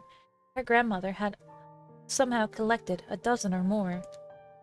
Kaine reached up and touched the wreath, as if she couldn't believe it was real. Where did you find these? Just stumbled on them while I was out doing the shopping. The old woman turned away as she spoke, leading Kaine to suspect that the search had been more difficult than she was letting on. The pains she took to construct the ornament, let alone track down the flowers used in its construction, made Kaine's heart hurt. She reached up and gently adjusted the wreath, admiring the way it felt between her fingers. Didn't quite turn out right, said her grandma as she squinted at it. These old hands have trouble with delicate work, but it sure looks good on a pretty girl like you. Kaine blushed and turned away. You think I'm pretty? Of course you are. What a fool thing to say. Thank you, Grandma. Her grandmother smiled. We're gonna be fine, you and me, she said. Long as we got each other, we'll be just fine. Kaine took her grandmother's hand in hers, and the two of them struggled to their feet. As they began the long walk home, Kaine gripped the hand with all her might, as if trying to stop smoke from drifting away on the wind. The rain had stopped. Kaine stood beneath the weather vane, watching it spin in lazy circles, no longer caring about the direction it faced when it stopped. I don't need to escape. I have a home now. Grandma loves me, and that's enough. Even with us against the world. Kaine let her gaze drift up past the vane and into the cloudy sky. The last hints of a rainbow were slowly fading. As she turned and headed for home, the light scattered into a million particles and vanished, seemingly taken away on the breeze. Kaine's dreams. Daily life. In the distance, Kaine heard the steady sounds of an axe striking wood. The noise had a purposeful quality to it, as if she was hearing a master woodsman go about his work. The firewood being produced, however, was as far from a work of art as it could be. Pieces of every shape and size were being flung about a barren yard with wild abandon. Anyone trying to stack such wood would probably die of frustration before the job was through. Stupid piece of shit axe! Kaine's grandmother flailed away with the axe, filling the air with both splinters of wood and words that would make the most hardened sailor blush. Grandma! Called Kaine. That you, Kaine? Yelled the old woman, taking her eyes off the wood for a moment. Don't get too close, or I might take off your goddamn foot by mistake. He brought the axe down on a piece of wood, sending chips flying in every direction. One of them spun past Kaine close enough for her to hear the whistle, at which point she decided to step back. Once she scuttled to a safe distance, she cupped her hands around her mouth and shouted, Grandma! Do you need help? I could get you water or lunch or a new axe or something.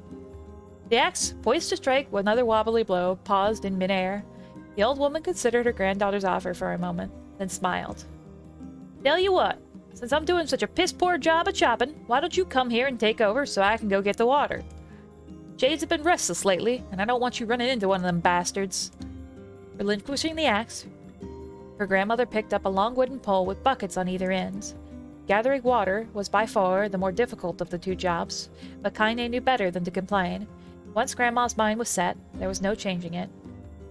Kaine did her best to help with the chores, but Grandma took every task that required travel to the village. Although she had a long list of plausible excuses, Kaine knew the real reason. She didn't want her granddaughter to be taunted and harassed by the villagers. Once Kaine moved in, Grandma decided to take up residence a good distance from the area. Out of sight, out of mind seemed to be the best policy when it came to the villagers and her granddaughter, and rare were the days when any but the two of them could be found by the rocky acre of land they called home. Kaine enjoyed the solitude, but harbored a secret resentment that her grandmother was forced to spend her golden years in such a place. After watching her grandmother leave, Kaine turned her attention to the task at hand. She had never chopped wood before in her life, and soon discovered why the old woman hated the chore. Swing by swing of the axe only produced a tiny crack in the wood, and when she finally managed to connect it with a solid stroke, the tool embedded itself in the log and refused to budge. Frustrated, Kaine swung the axe around her head and threw it, log and all, across the yard. Damn it! Ah, crap! She suddenly understood the joy her grandmother felt in the good curse. Happier now, she picked up the axe, forcing it from the wood, and resumed chopping. She had a natural skill with a blade, but the task was challenging, and blisters soon began to form on her small pink hands. This is tough, and my logs are all weird sizes. Spitting on her palms and ignoring the pain, Kaine redoubled her efforts.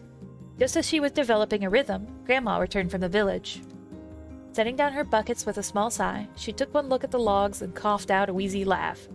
Pretty clumsy, girl. You better practice if you... Her grandmother suddenly collapsed to her knees, causing one of the buckets to wobble precariously.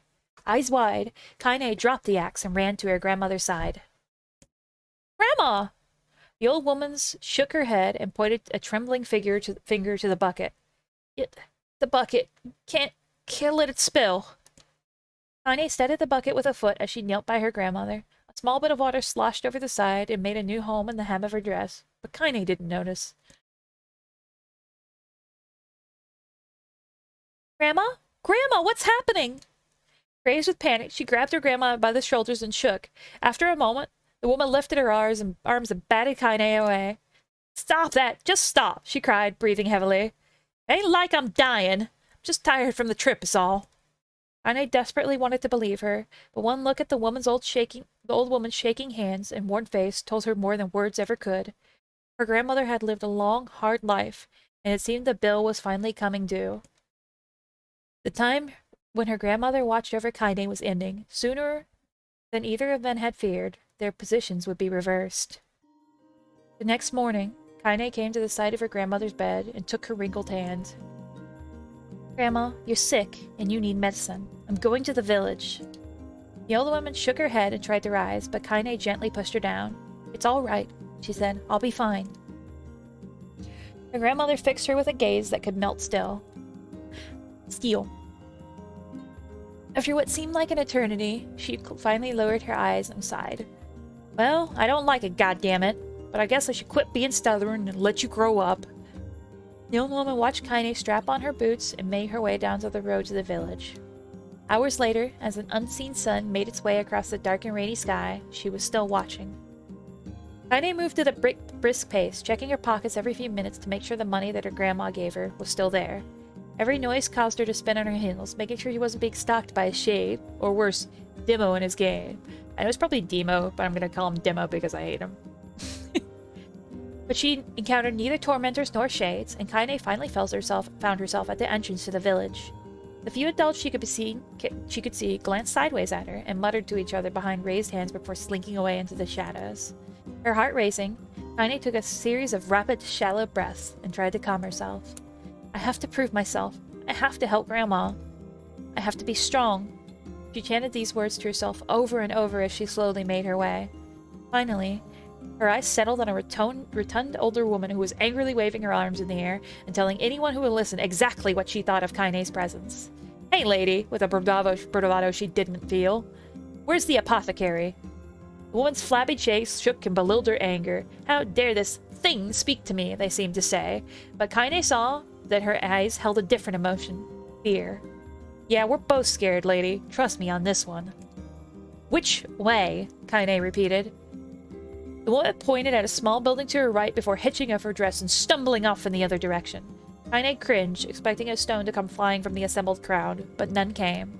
Her mind was filled with a strange sense of pride as she made her way to the apothecary, but the new emotion had little time to take root, for as soon as she opened the door, she noticed a familiar customer at the counter. It was Demo. He'd clearly been sent out here on some sort of family errand, because his gang of followers was nowhere to be found. Oh my god, what are you doing here, freak? The insult was delivered without force, and Kaine happily ignored it. Standing on tiptoes to see over the counter, she asked the shopkeeper for medication. Ha! Barked Demo. That old bitch finally keel over? Go to hell, Demo! The boy's eyes grew so wide that they seemed ready to fall out of his head, but before he could let fly a comeback, or worse, a punch, the apothecary told him to knock it off before he kicked them out of the store. Demo slunk out of the shop, cursing Kaine under his breath. Once he was gone, she allowed herself to breathe once more, taking a brief tour of the shop while the owner prepared her medication. Countless tiny bottles filled the cramped store, each with a label written in some indecipherable language. An ocean of aromas assaulted her nose, creating a scent that was exotic but not altogether unpleasant. Seeing such a variety of supplies gave Kaine a sense of peace. Surely, in a world so vast, there would be a place that she could call home. On the wall, behind the counter, rested a portrait of a stunning young girl. The picture had once contained bright, vibrant colors, but time had worked its cruel magic, and they were beginning to fade. The beauty of the work, however, remained undiminished. You like that picture? Kaine turned to find the apothecary with a small vial of medicine in his hand. His eyes were gentle but sad, and they seemed to stare straight through her and into nothing as he spoke. That's my daughter. I sketched it when she was just a little girl. She's been dead for a long time now. Kaine didn't know how to respond. Just stared at the portrait and tried to come up with the right words. Pictures are wonderful things, continued the shopkeeper. They let the ones closest to you live on forever. He shook his head lightly, and then looked down at Kaine and smiled. Handing her the medication, he reached to his sizable green apron and produced a handful of old wax crowns. You should have these. There's no one left that I wish to draw. Kaine took an instinctive step back, causing the shopkeeper's face to darken. Yes, I've heard the rumors about you, he said. It's a small village, and word travels quickly. Between you and me, I'm not sure which of them to believe, but I also don't think they matter much. I know your grandmother, Kali, and I think the way she was driven out of this town is just deplorable. My grandma's name is Kali? Thought Kaine suddenly. She was still mulling this new fact over in her mind as she reached out and gently took the crayons from the apothecary's hands. Your grandmother is an old friend of mine, he said as Kaine scooted away yet again, and I owe her much. I wager she would like it if you drew a picture of her. Yes, I think she would like that very much. Kaine murmured a quiet agreement, but inside her heart was bursting. Never before had a villager treated her with anything but contempt.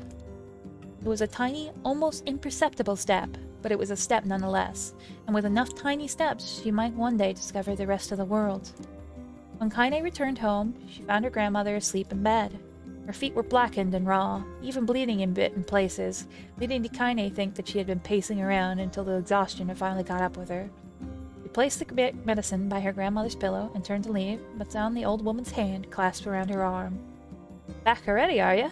Asked her grandmother with a yawn. Come here, let me have a look at you. Grandma sat up and examined Kaine from head to toe. Finally satisfied that nothing terrible had befallen her grandchild, she leaned back and allowed herself to relax. Well, how was it? Those bastards give you any trouble?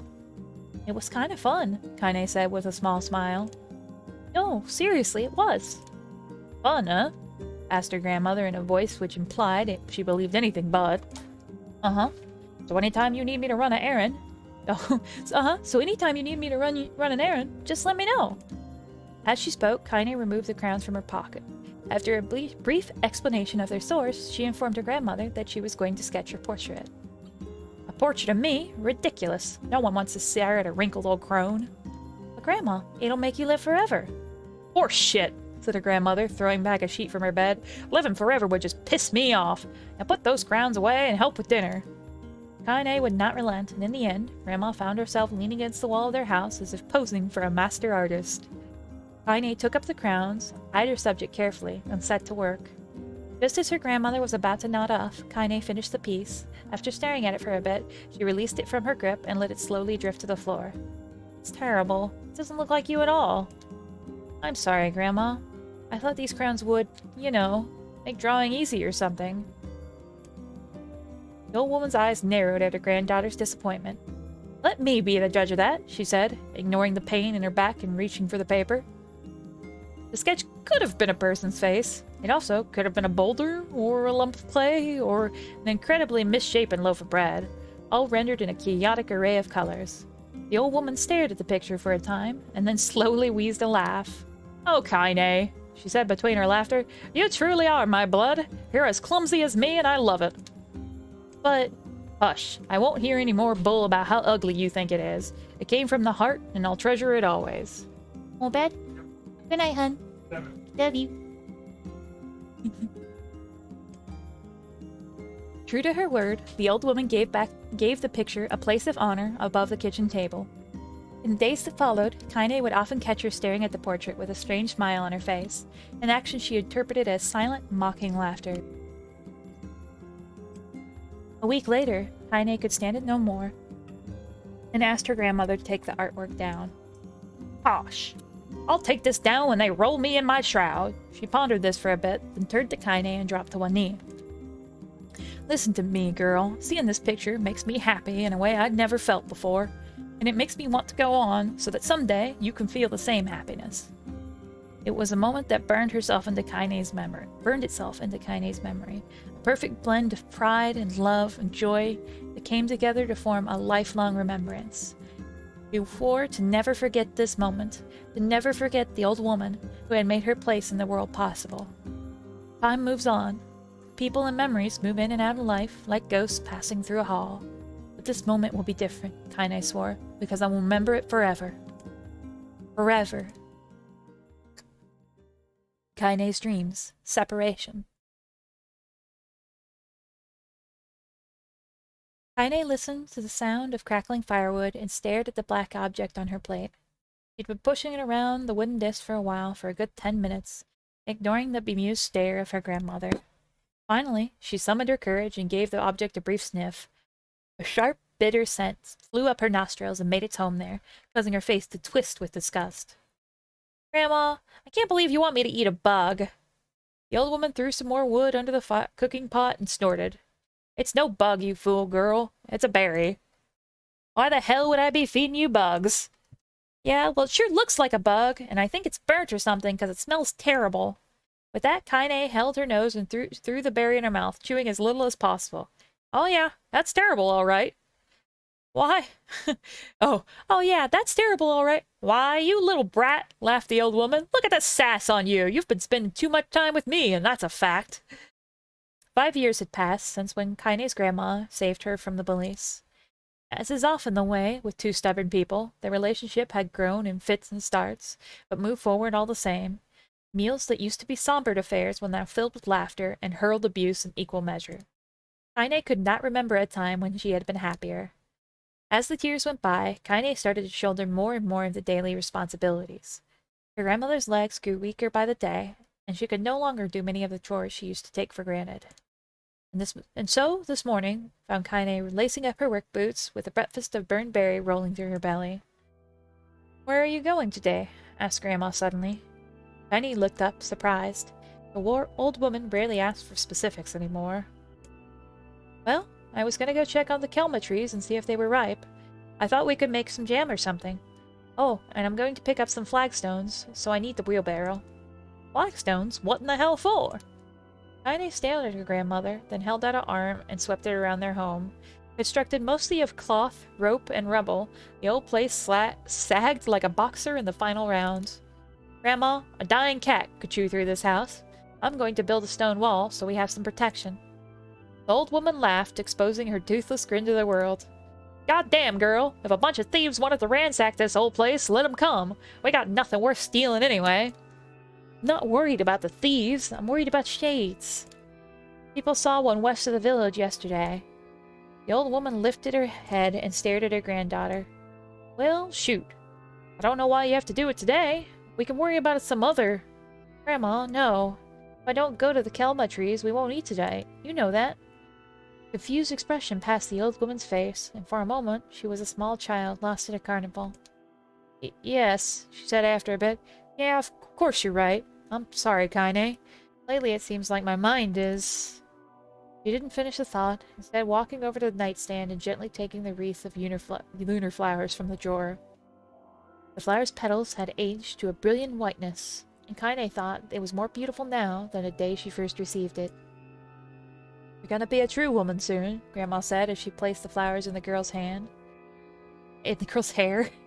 So that means less chatter about shades and building defensive walls and more talk about how beautiful you've become. Annoyed, Kaine reached out to remove the garland, but the look on her grandma's face stopped her hand. You're a beautiful thing, said the old woman. There ain't another like you in the whole world. I'm very proud of you. Okay, Grandma, that's enough goddamn compliments for one day. Such a mouth on you. Where did you get that from? Gee, I wonder. I'll teach you to sass me, girl, yelled Grandma. Suddenly, she lurched forward and grabbed Kaine by the ears, pulling her around the room with a crazed grin on her face. Grandma! Yelled Kaine in quaking voice. Grandma, stop it! What the hell? The old woman stared at her and blinked, and slowly held out her wrinkled hands as if it was the first time she'd ever seen them. Oh, I don't know what happened there. I'm sorry, girl. Sometimes my mind just... Kaine thought the look on her grandma's face was the most heartbreaking thing she had ever seen. Listen, she began. Maybe I should stay home after all. No, I won't have you stay here to keep an eye on an old codger like me. You go get your fruit and wall and whatnot. I'll be fine. When you come back, I'll have a nice grasshopper dinner waiting for you.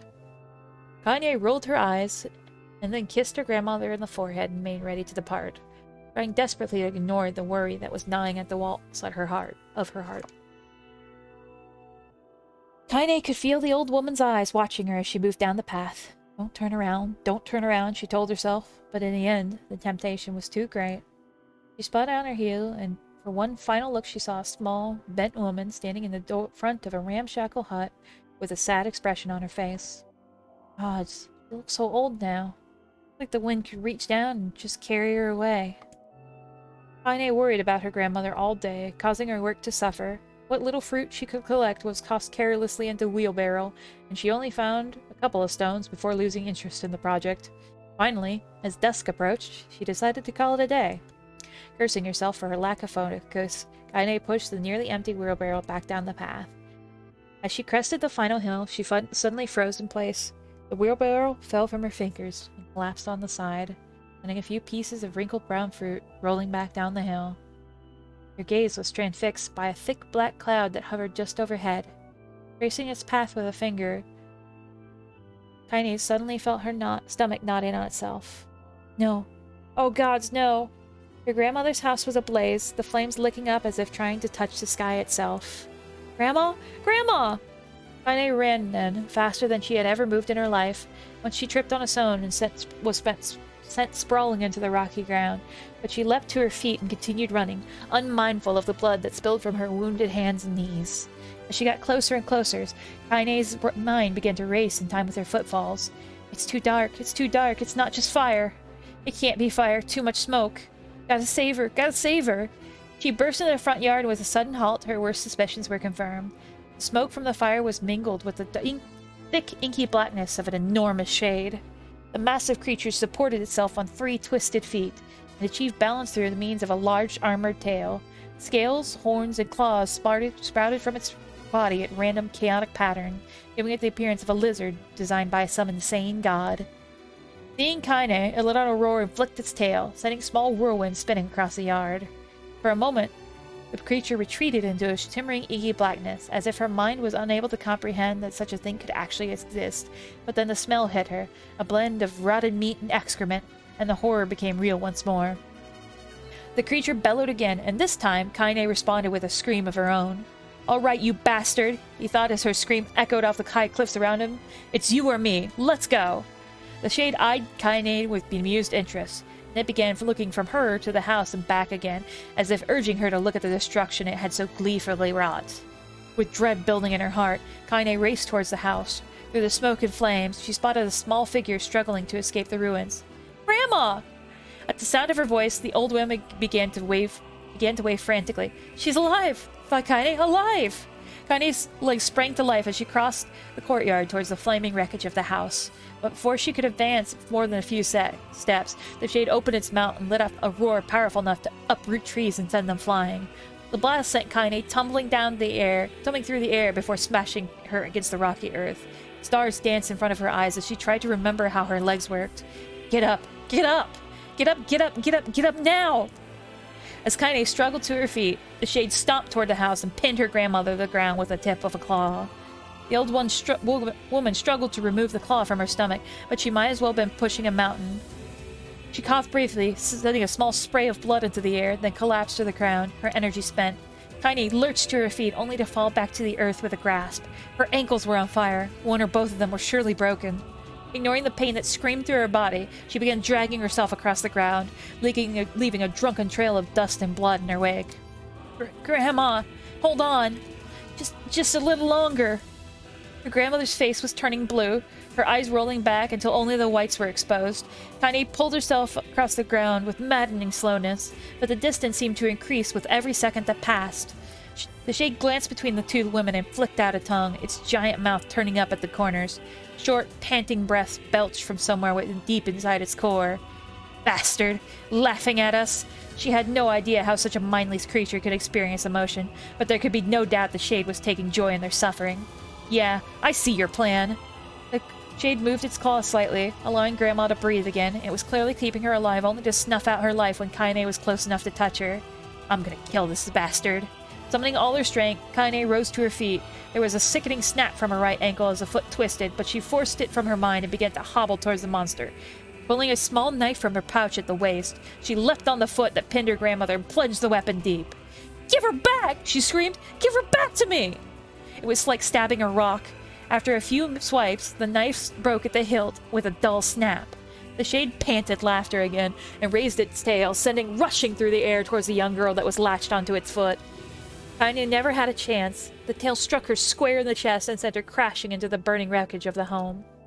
As she lay on the ground with blood pouring from multiple wounds, a small, weak voice spoke up. Kaine? Kaine's vision blurred, but she forced herself to focus on the sound.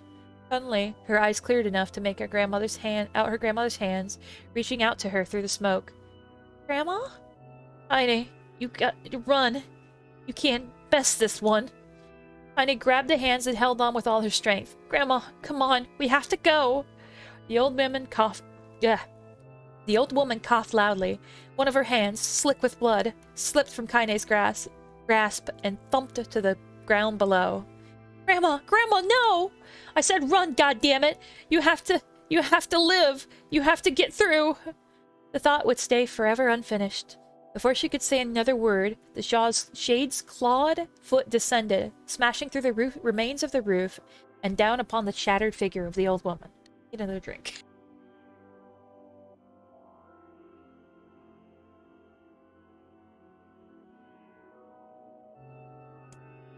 Blood oozed from the gaps in the creature's toes as the terrible, putrid smell assaulted Kaine's nose once again. She stared at the foot, dumbfounded, convinced that what she was seeing could not possibly be real. When the creature finally lifted its appendage, all that remained underneath was a twisted, unrecognizable mass of rubble and red. Her grandmother was gone. Kaine blinked, trying to feel the hands which had been in hers just a moment before. For a fleeting instant, she could remember the warmth of that embrace, the trembling of the fingers, but then the sensation drifted away on the breeze and was gone.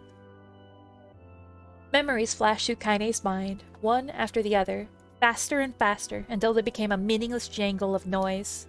Kaine screamed then, a thunderous sound that echoed off the cliffs and seemed to roll away forever. The shade eased forward, black ichor pouring from its mouth and dissolving into smoke on the ground below. The earth shook with every step as it crept towards its prey. Kaine's body slowly rose as if controlled by a mad puppet master. Her arms and legs were bent at impossible angles, her head lolled dangerously to the side, and yet somehow she managed to stand. Staring at the shade, her eyes began to glow with a deep red fire. The creature, so confident just moments before, took a slow, hesitant step backwards, as if trying to discern how this broken human could possibly pose such a threat. Kaine seized the moment. Laughing like a madwoman, she leapt into the air and plunged the shattered hilt of her knife deep into the leg of the shade. The shade shook Kaine off like a fly, sending her crashing to the earth once again. Her chest rose and fell slowly, as if a great weight was resting on it. Moist sounds of pain echoed through her mind. Something warm and thick oozed from her ears. Is that blood? I think it is. I think I'm bleeding to death. Oh, I can't die. Grandma told me to live. Deep inside Kaine's mind, something finally broke. The sound, the pain, the smoke and the flames, all of it faded away until all that remained was a single incantation repeated over and over again. Kill it! Kill it! Kill it! Kill it! Kill it! Kill it! Kill it! Kill it! Kill it! Kill it! Kill it! Kill it! Kill it! Kill it now! As the spark that was Kaine slowly began to flicker and die, she felt her desire to kill and her desire to live blend into one. The distance between heartbeats grew longer and longer and longer.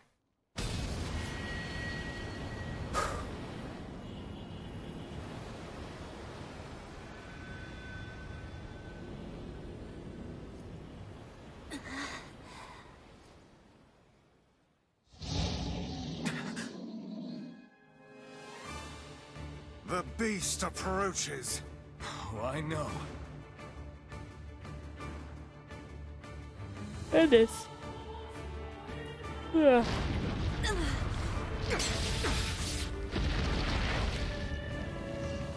Eyes. You put me right in this boss fight, huh? Okay, give me a second. You rub my eyes. Ugh, alright.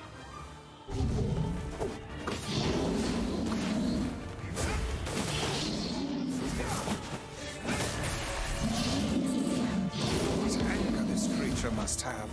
How did it even survive these past 5 years? Oh, that's right, I changed my Not gonna let this happen again. thing. It dies today. I saw this. Need to put Dark Blast over here for this. Okay. Lighter. It's not the blade, but the skill of the user. Strike it down. Maybe it has more health this time?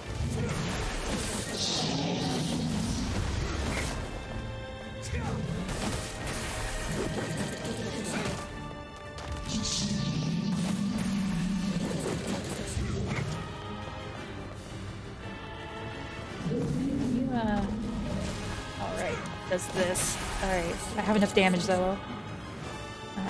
One cycle.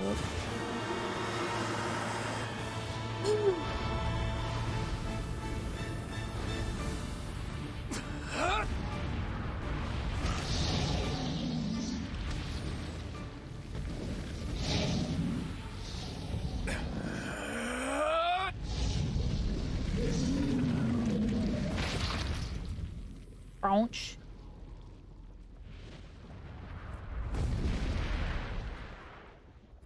Ooh, my throat.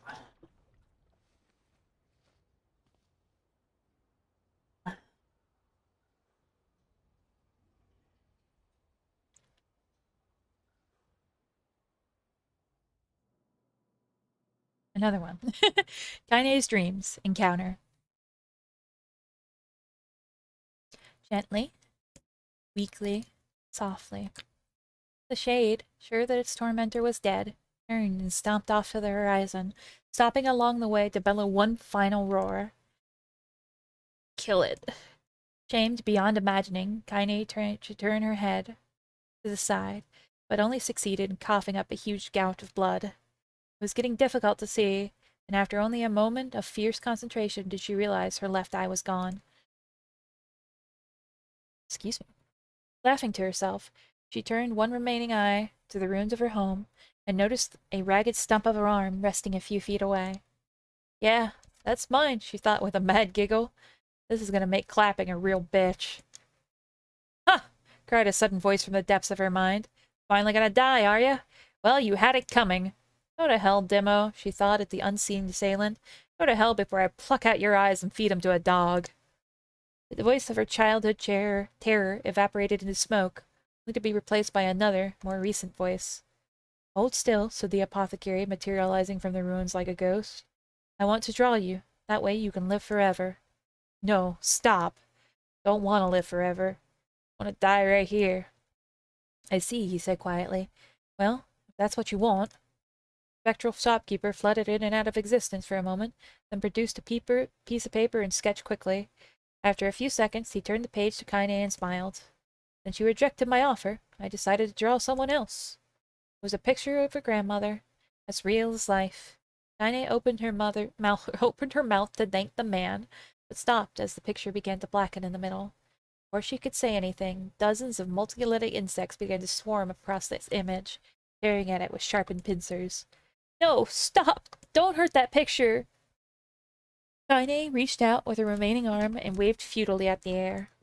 To her surprise, the insects fell off the picture and to the ground, where they vanished into tiny black tendrils of smoke. Relieved, Kaine turned her good eye back to the picture, only to open her mouth in a silent scream. The sketch now showed her grandmother as she truly was, a smashed, unrecognizable lump of nothing. The apothecary smiled, then broke into a jolly dance. "See that?" he cried as he danced his jig. "It's perfect now. She looks just like you. Ha-cha-cha-cha." "I look like that? Oh God. Oh God, I'm gonna die. I'm gonna die." Drowning in despair, Kaine laid her head back in the mud and smoke of her ruined house and waited for the end to come. But just before she let everything go, an unfamiliar voice began whispering in her ear. "Ain't you got a wish, sunshine?" The voice was vulgar and fierce at the same time, as if insanity had somehow found a way to take form. Kaine wanted to scream as the voice crawled under her skin, but her lungs refused to work. "You know, a wish? Like a prayer or something? Why don't you get on your knees and start praying to heaven? Please, invisible man in the sky, save me! Save me!" Kaine finally resorted to shouting at the voice with her mind. "I don't make wishes. They don't come true for me. I'm a curse, a freak, and should be left to die." The other voice boomed in her ears. "Whoa! Oh God, you are the best!"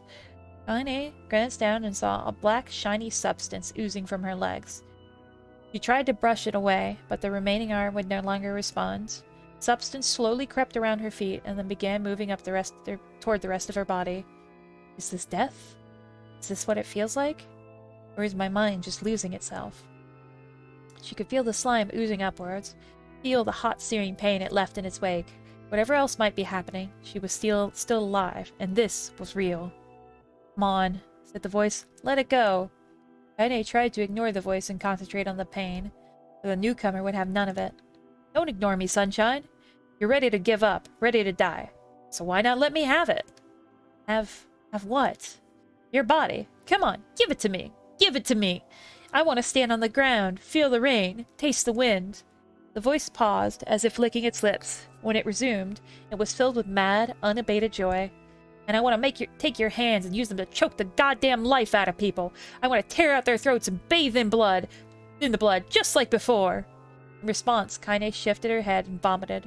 The warmth of it crept down her throat and mingled with the pain of the encroaching black ooze. "Are you a shade?" "Yeah, maybe. What of it?" Slime reached her face, crept past her nose, and slowly oozed into the socket of her missing eye. The moment it touched her brain, Kaine was struck with the most powerful sensation she'd ever felt in her life. It was ecstasy. She wanted to scream with delight, but all she could manage was a small, whispered moan. "Feels good, don't it?" asked the voice with a chuckle. "Yeah, what can I say? I know how to please the ladies. Now give me that body. Come on, give me that body and I'll give you more of this feeling. It's a fair trade." A black lump began to protrude from Kaine's side. As she watched, it grew longer and thicker, eventually taking the form of her missing arm. "I can see better," she thought. "My eye must be growing back too." The slime reached up to envelop the rest of her face, but she managed to brush it away. "Stop," he whispered, marveling at how she had regained her voice. Stop. Black Ooze hesitated, as if considering this request, then shimmied down her body before disappearing in a cloud of smoke. Ah, what the hell, Sunshine? Screamed the voice. We had a deal. I thought you wanted to die. Grandma said, can't die yet. A brief image of her grandmother, bloodied and broken, flashed before her eyes. She saw the shade that had killed her and heard its mocking laughter, then closed her eyes and forced the image from her mind. Her whole body was quaking with rage. When she opened her eyes again, they burned bright red. That thing took my grandmother. I have to kill it before I die. Ine glanced down and saw a mysterious pattern, the pattern of shades, burn itself into her left arm. Well, I'll be damned, the voice said cheerfully. Look at that, Sunshine. I think you and me are going to be good friends now. She stared intently at her arm. The more emotional she felt, the more the letters seemed ready to puncture her skin and begin infecting the rest of her body. The arm clearly had a will of its own now. Stop. Gotta stop. Holding her left arm in her right, Tiny took a deep breath and tried to calm herself. Come on, don't fight it, pleaded the voice. Hate's my favorite dish, and I'm hungry. Let it go. Feel the anger. Burn with the fire of revenge. Thirst for blood. Then go out there and... Shut up, and get the hell out of my body. Your body? Oh, that's rich, Sunshine. Real rich. Look, why don't you just up and die so I can have this body all to myself? What do you say? I bet those buddies in the area of yours would love to see you dead. Kaine grabbed a nearby shard of glass and tried to saw off the shade-infected portion of her side. Before she could, her darkened left arm grabbed her right wrist, crushing it. Kaine screamed and dropped the shard as the sound of crunching bone filled the air. Bone crunching on bone. Ha! Stupid idiot girl. You're possessed now, Sunshine, and there ain't no going back. The voice laughed again, a long, loud wail that seemed to go on without end. Possessed? Whispered Kaine.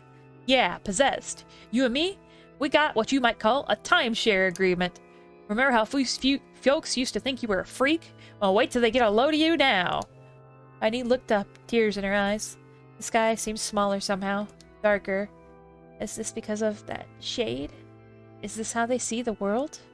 So, listen, purred the voice. I know this whole possession thing seems a bit sudden, but it ain't all bad. There's plenty for you, too. I'm a very powerful creature, Sunshine, and now that power belongs to you. You got enemies? People you want to kill? I can make that happen. That little fat kid who kept picking on you? That big old shade that squashed your granny? We'll wrap them up in their own assholes. No more abuse for you, Sunshine. No more pain. Wait, said Kaine. You're a shade. Why would you help me kill another shade? What? You think I'm some kind of racist? Some killing snob? I don't give a good goddamn who you murder, honeypants. I just want to drink from the well. Kaine considered this as she struggled to her feet, the power of shade coursing through her. Smoke from her house was drifting away with the wind, and she enjoyed the way the cool evening breeze felt on her new left arm. After a long pause, the voice spoke up again. So, how about it? You and me? We could have some good times together. Look, I'll even take care of the bloody part if you don't want. Fuck off, asshole, muttered Kaine. I'll handle the killing. Ha ha ha! Screamed the voice. Oh, look at you go! Oh, Sunshine, we're gonna have so much fun. So listen, my name's Tyran, and if you ever need me, I'll just be hanging out in this piece of meat you call a heart. Now get to it. The more you kill, the more your heart turns rotten and sour. And I like rotten and sour. Kaine found herself nodding at the voice. Yeah, she said. Yeah, I think this can work. I'm gonna find that shade, I'm gonna strangle it with its own guts. And when I'm done, I'm gonna do the same to you, Tyran. Count on it. Laughed Tyran. I have shit bigger than you, so good luck with that. Oh, and hey, one more thing. Right, now, you and me are sharing this body, but if you ever run out of hate, if you ever, go soft, then I'm gonna take over everything. So keep on killing, Sunshine, and watch your back!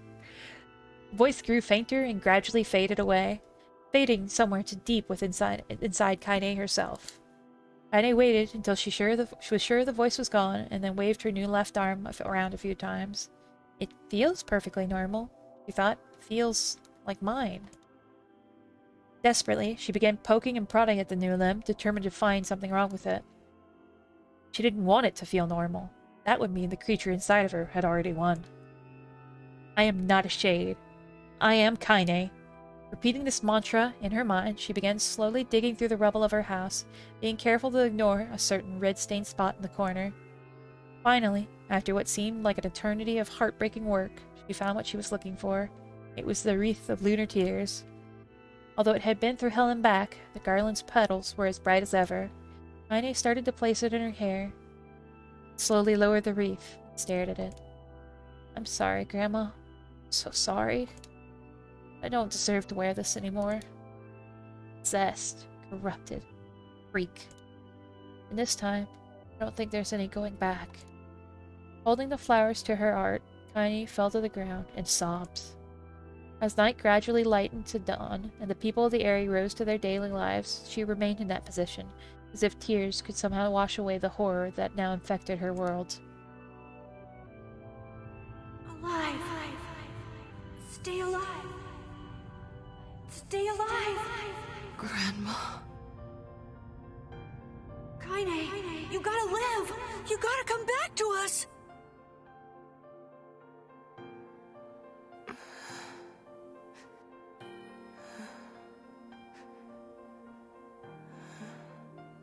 Oh, hey.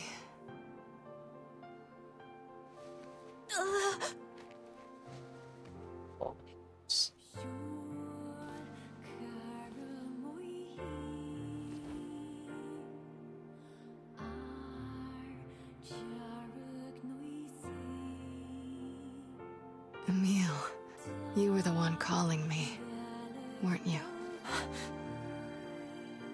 You still recognize me? Of course.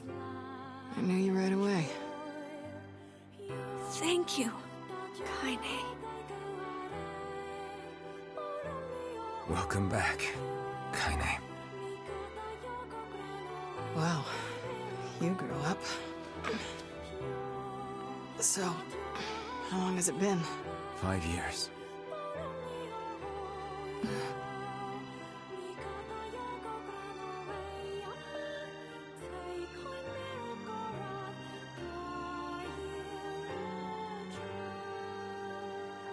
Shit.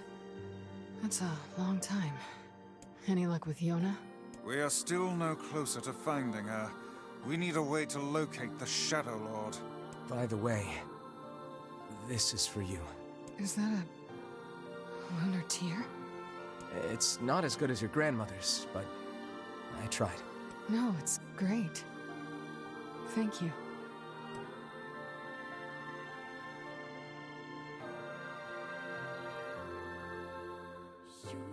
Kaine waking from her long petrified sleep. Emil's unflagging kindness.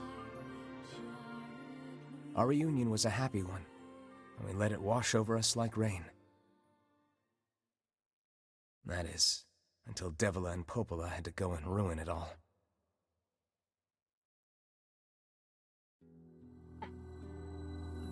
Are you kidding me? You can't be serious! Yeah. Alright, hold on. Fucking lipstick is killing me. Give me just a moment. Really quick. I'll be right back.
Okay, there we go. Crisis averted.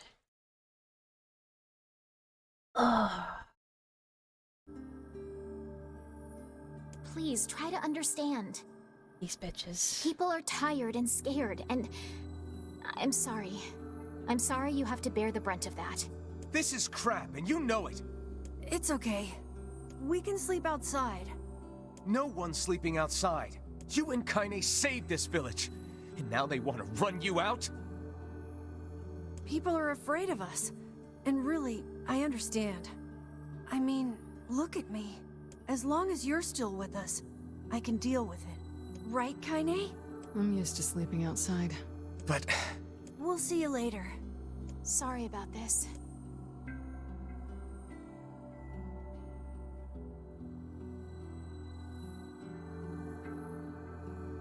What is the matter? Kaine always sleeps outside. I never thought about that until just now. Never even occurred to me. Damn it. We should turn in.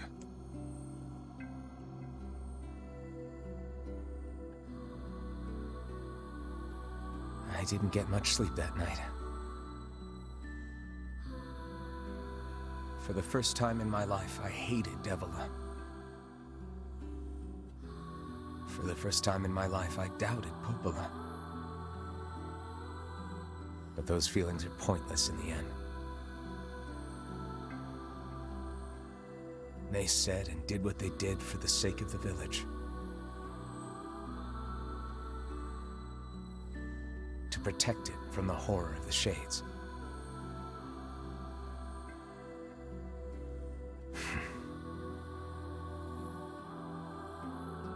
Really, how can I blame Devila and Popola?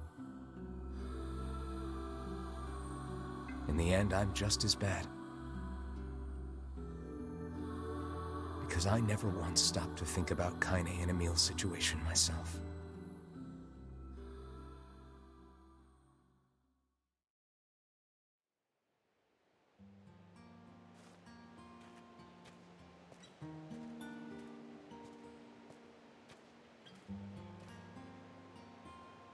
I should apologize to Kaine and Emil, but what good would that even do? I got a fire going. Wait. Good. I'm so happy to get to talk to you again, Kaine. Yeah, me too. I tried everything I could think of to save you, you know. I polished you with a special cloth. I poured warm water over you. Wait, you poured water on me? Yeah, but it didn't really do much except make you all shiny. Hey, Emil. Thanks for saving me. I guess you noticed how I look different now. I'm sorry, Emil. I'm sorry for all of it. Well, I mean, this new form isn't all bad, you know? At least I can look at you when we talk, right? Hey, so why don't you tell me something about yourself? I'm not very interesting. Sorry. Come on, I just want to know you better. Please? Fine. This all happened when I was a kid. Before the whole shade possession thing. My body is different. And when the villagers found out about it, they started treating me like a freak. But one person, my grandmother, accepted me just as I was, no matter how bad things got. She gave me the strength to keep going. She's really special to you, huh? Yeah. Oh, hey! That gives me an idea. Since we cured your petrification, we should start looking for a way to cure your possession in my body. I know we can do it if we all work together. Heck, it'll probably be super easy. Let me guess. More warm water?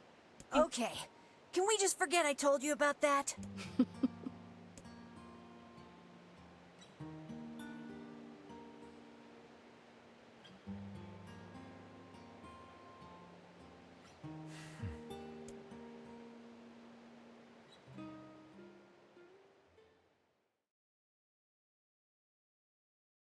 Last night, Rich told me stories until I fell asleep. I don't remember anything he said, but boy, was I happy.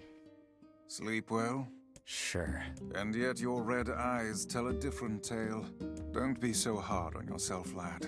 I need to go see Devila and Popola. Very well.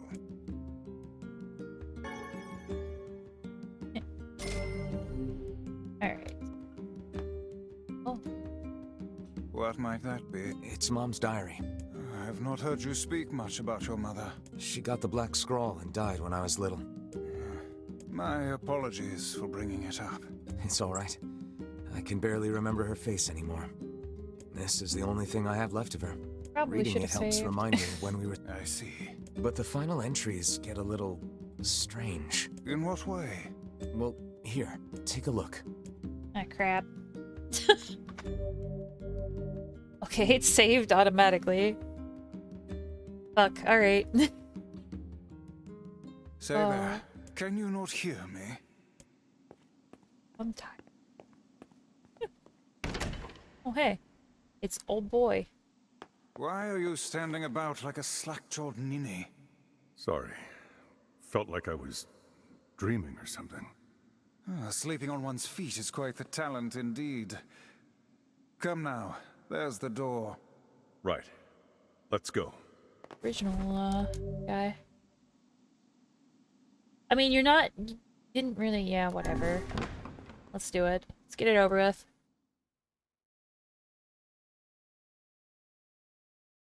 Excuse me. This is the world of the recycled vessel, created to avoid the destruction of all.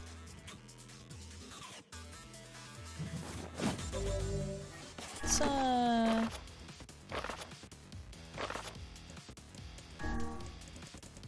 we'll check our stuff here real quick.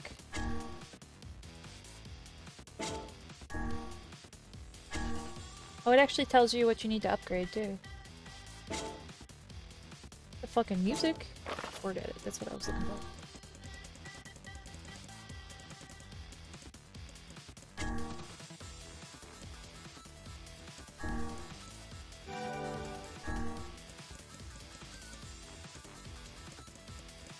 Remember, here's my... Oh.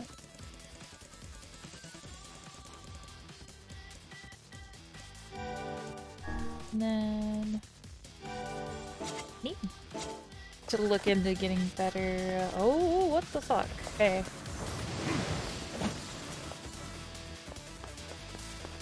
Wait, is the way up blocked? Oh yeah, the way up is screwed. I feel like I could get better drop words. Considered it earlier when I was grinding, but I already had so much grinding to do as it was, you know? This is cool music.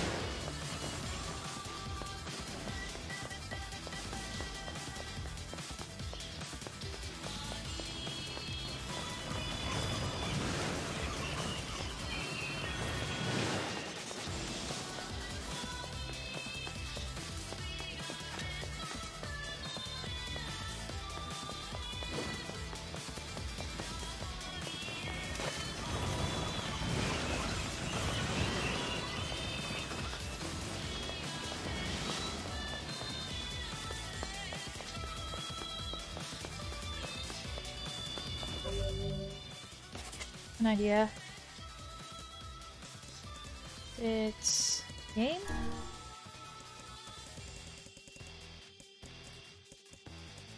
Is difficulty. I want to crank up the difficulty. But I don't know exactly where it is. Maybe I can't do it here.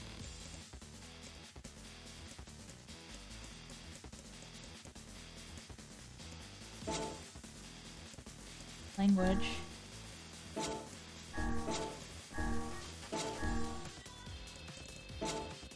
Camera. Screen.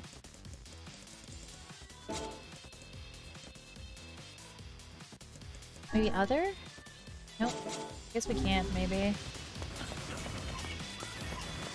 Sure, you can change it sometimes, but maybe I just can't change it in here.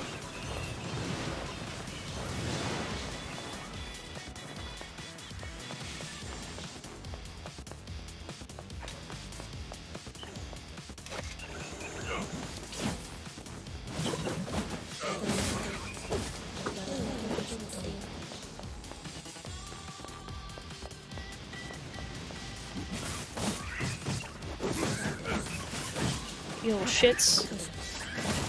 You're fucking cute. Dagger fucking me.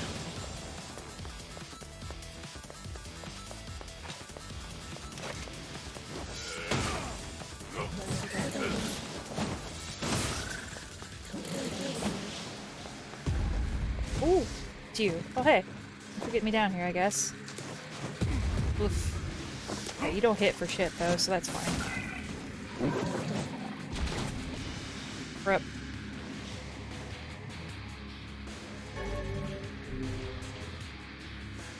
Hope I didn't miss anything up there. I didn't see any items on the way down, though. That would suck, though. A black scrawl, a lost destiny, a white book, a false truth.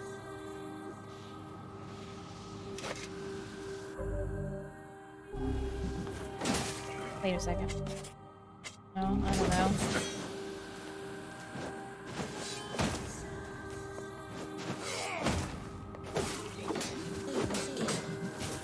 I was kind of hoping to turn up the difficulty just because these things are really easy.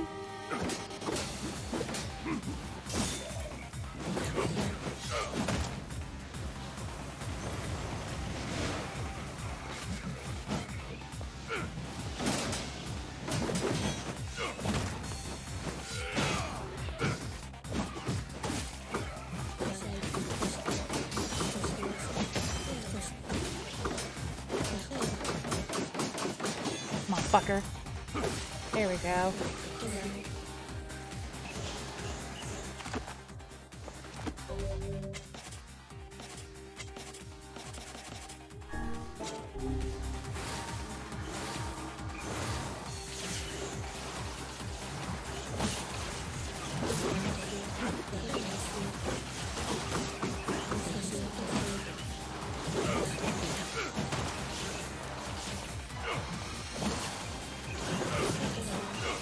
That rep me distance.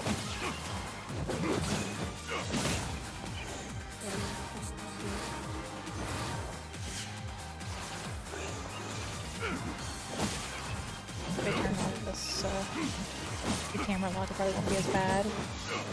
I'm still gonna wing my view into these trees, which I really don't appreciate.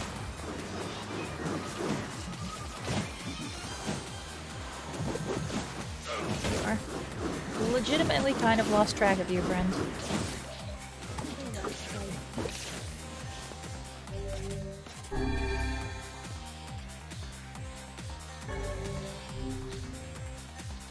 Wretch and Vicey are always together, even though they argue a lot. They're good friends. I wish I could travel with Wretch sometimes.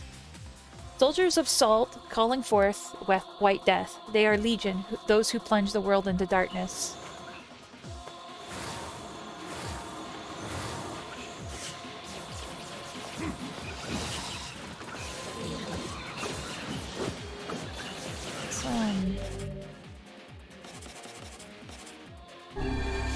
Really make these hurt.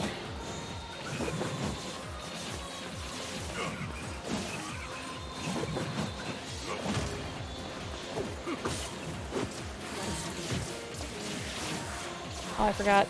I need to. There we go. Get rid of those.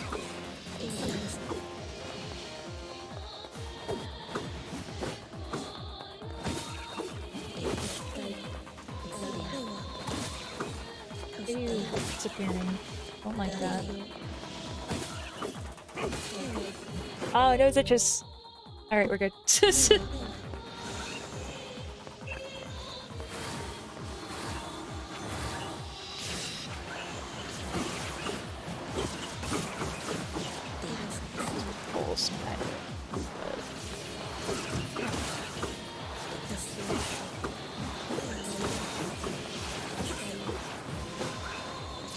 Okay, if I kill them quickly, don't let them hit me like that.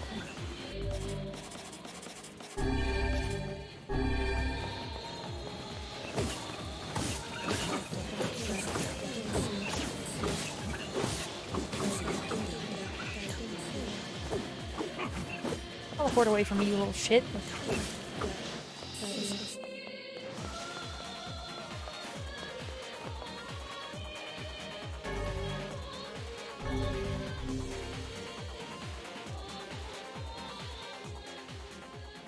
Dragon's corpse brought death into the world, delivering unto it the power of magic.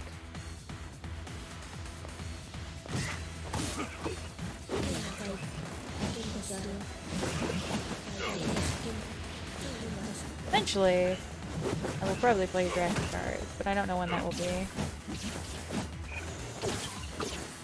I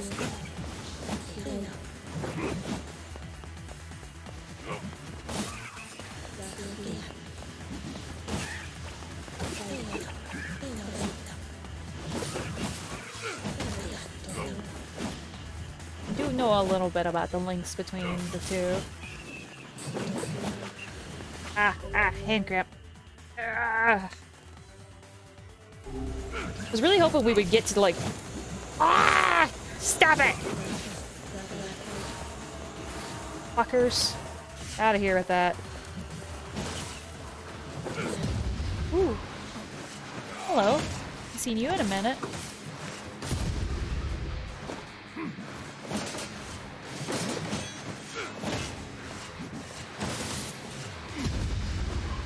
There's a sweet roll that I didn't do. Me on the other side of you, sir.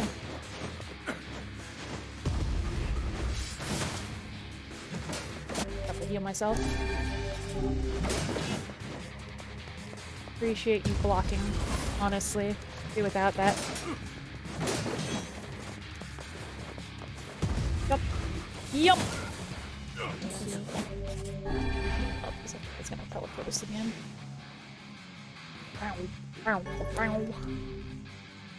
My cough just wouldn't quit today. I bet Wretch would have rubbed my back if he was here. A black sickness stains the future. They journey to return to soulless vessels. Music, man. I don't know these things.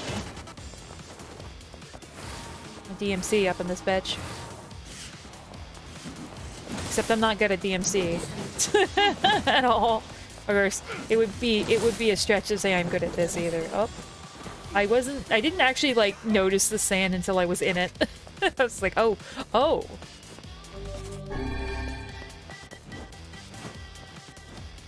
Hey, like sometimes you get hitched on the edge of a ledge. It stops your momentum.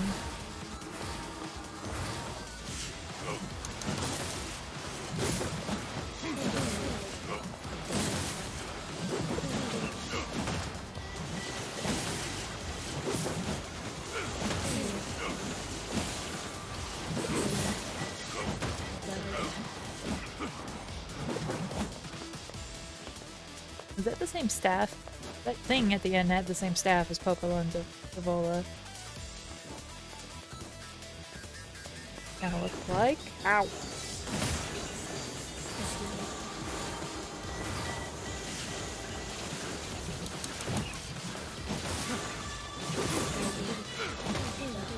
I don't appreciate you sitting on top of this platform, sir.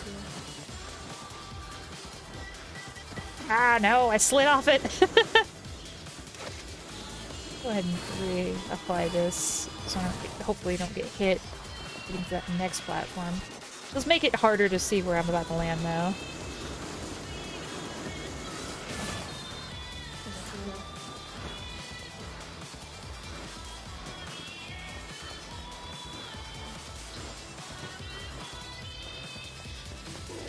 Ow! Oh, these are the hard hitters too, aren't they? I hate this guy.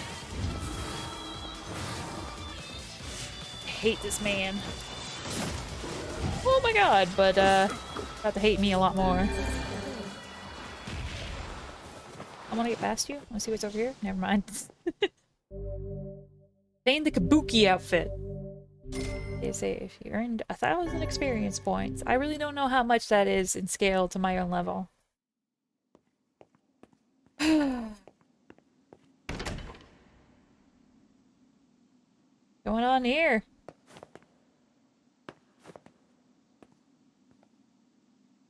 It's time to quit.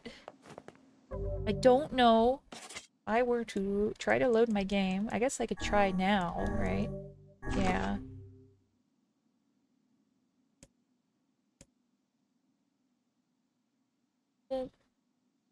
Weird. Yeah, it says it's saved, but it's definitely not saved in a place I can load back. So... Where is RB completed? No. Ugh. Did it on point? No. Can I come back? Can I go back through the door and come back to this? Yeah. Then maybe I can turn up the difficulty too. I got a letter from Emil. He said Wretch is super strong and really, really cool. I hope I can see him kick butt someday. My word. Something wrong? I feel as if I've just awoken from a most unpleasant dream. I know what you mean. That happens to me whenever I read it. Alright, so we'll come back to that. You need to go save, first of all. It does look like our crops stay, but I don't know. So I already know these are dead. I don't know if they would stay alive through these transitions. We're going to be doing this more than once. Might save here, maybe? Does it still have the marker? Yeah, okay. So that's not a big deal. Oh, alright. Well, this is a good point to wrap it up. We can continue the diary some other time, and I'd also like to read the documents, right? Because we got... Yeah, we got...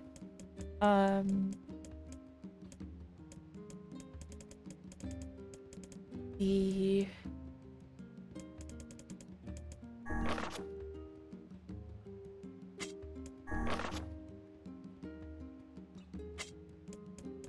Maybe we don't have it anymore. We would have had to read it back in the other area, which sucks.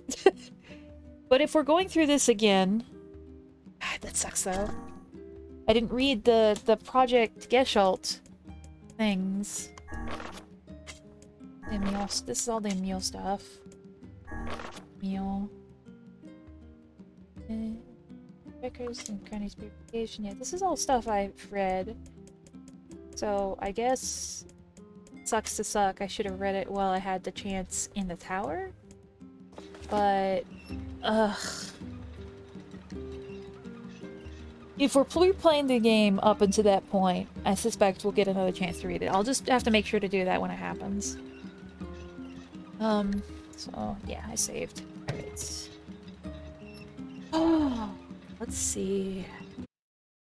Cover my brain here. It is Thursday, so this is the last night of streaming for the week. And I will be back to streaming on Sunday. And that will be NieR as well. I stream Sunday through Thursday from 8 p.m. to 11 p.m. Pacific Standard. Right now, our primary 3 days of the week, we do NieR, and then on the off days and the in-between days, we do other games. And we are currently going through my library in chronological order. We just kind of took a break from police quests, and I know I said that I wasn't sure if I would continue on through that. I don't think I will unless somebody expresses interest in it. But what I will probably do is well, initially, so the next game in chronological order in my Steam library would be either Police Quest 2 or Wasteland 1. The problem with doing Police Quest 2 is I assume there's probably going to be a connection to the end of Police Quest 1.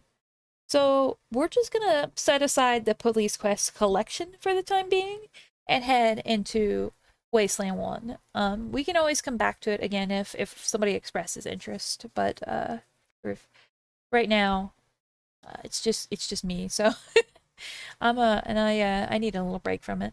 And I kind of want to see, we've got so many other games to get through, honestly. We've got like, hold on. I do want to give you an accurate count of how many games we have lined up right now. Let me take a look.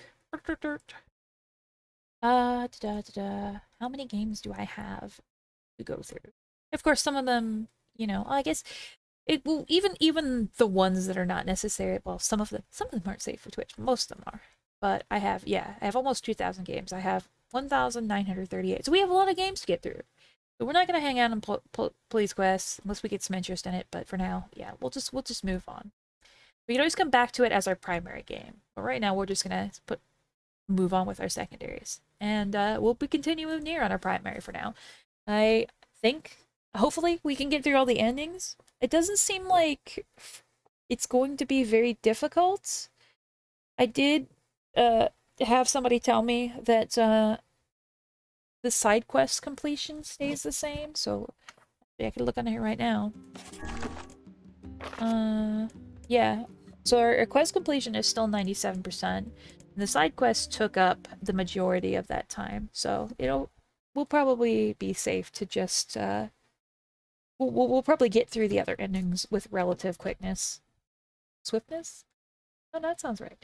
But yeah, yeah. So thank you for watching. Thanks for hanging out. I appreciate the company, and I'll see you again soon. See you Sunday. Bye.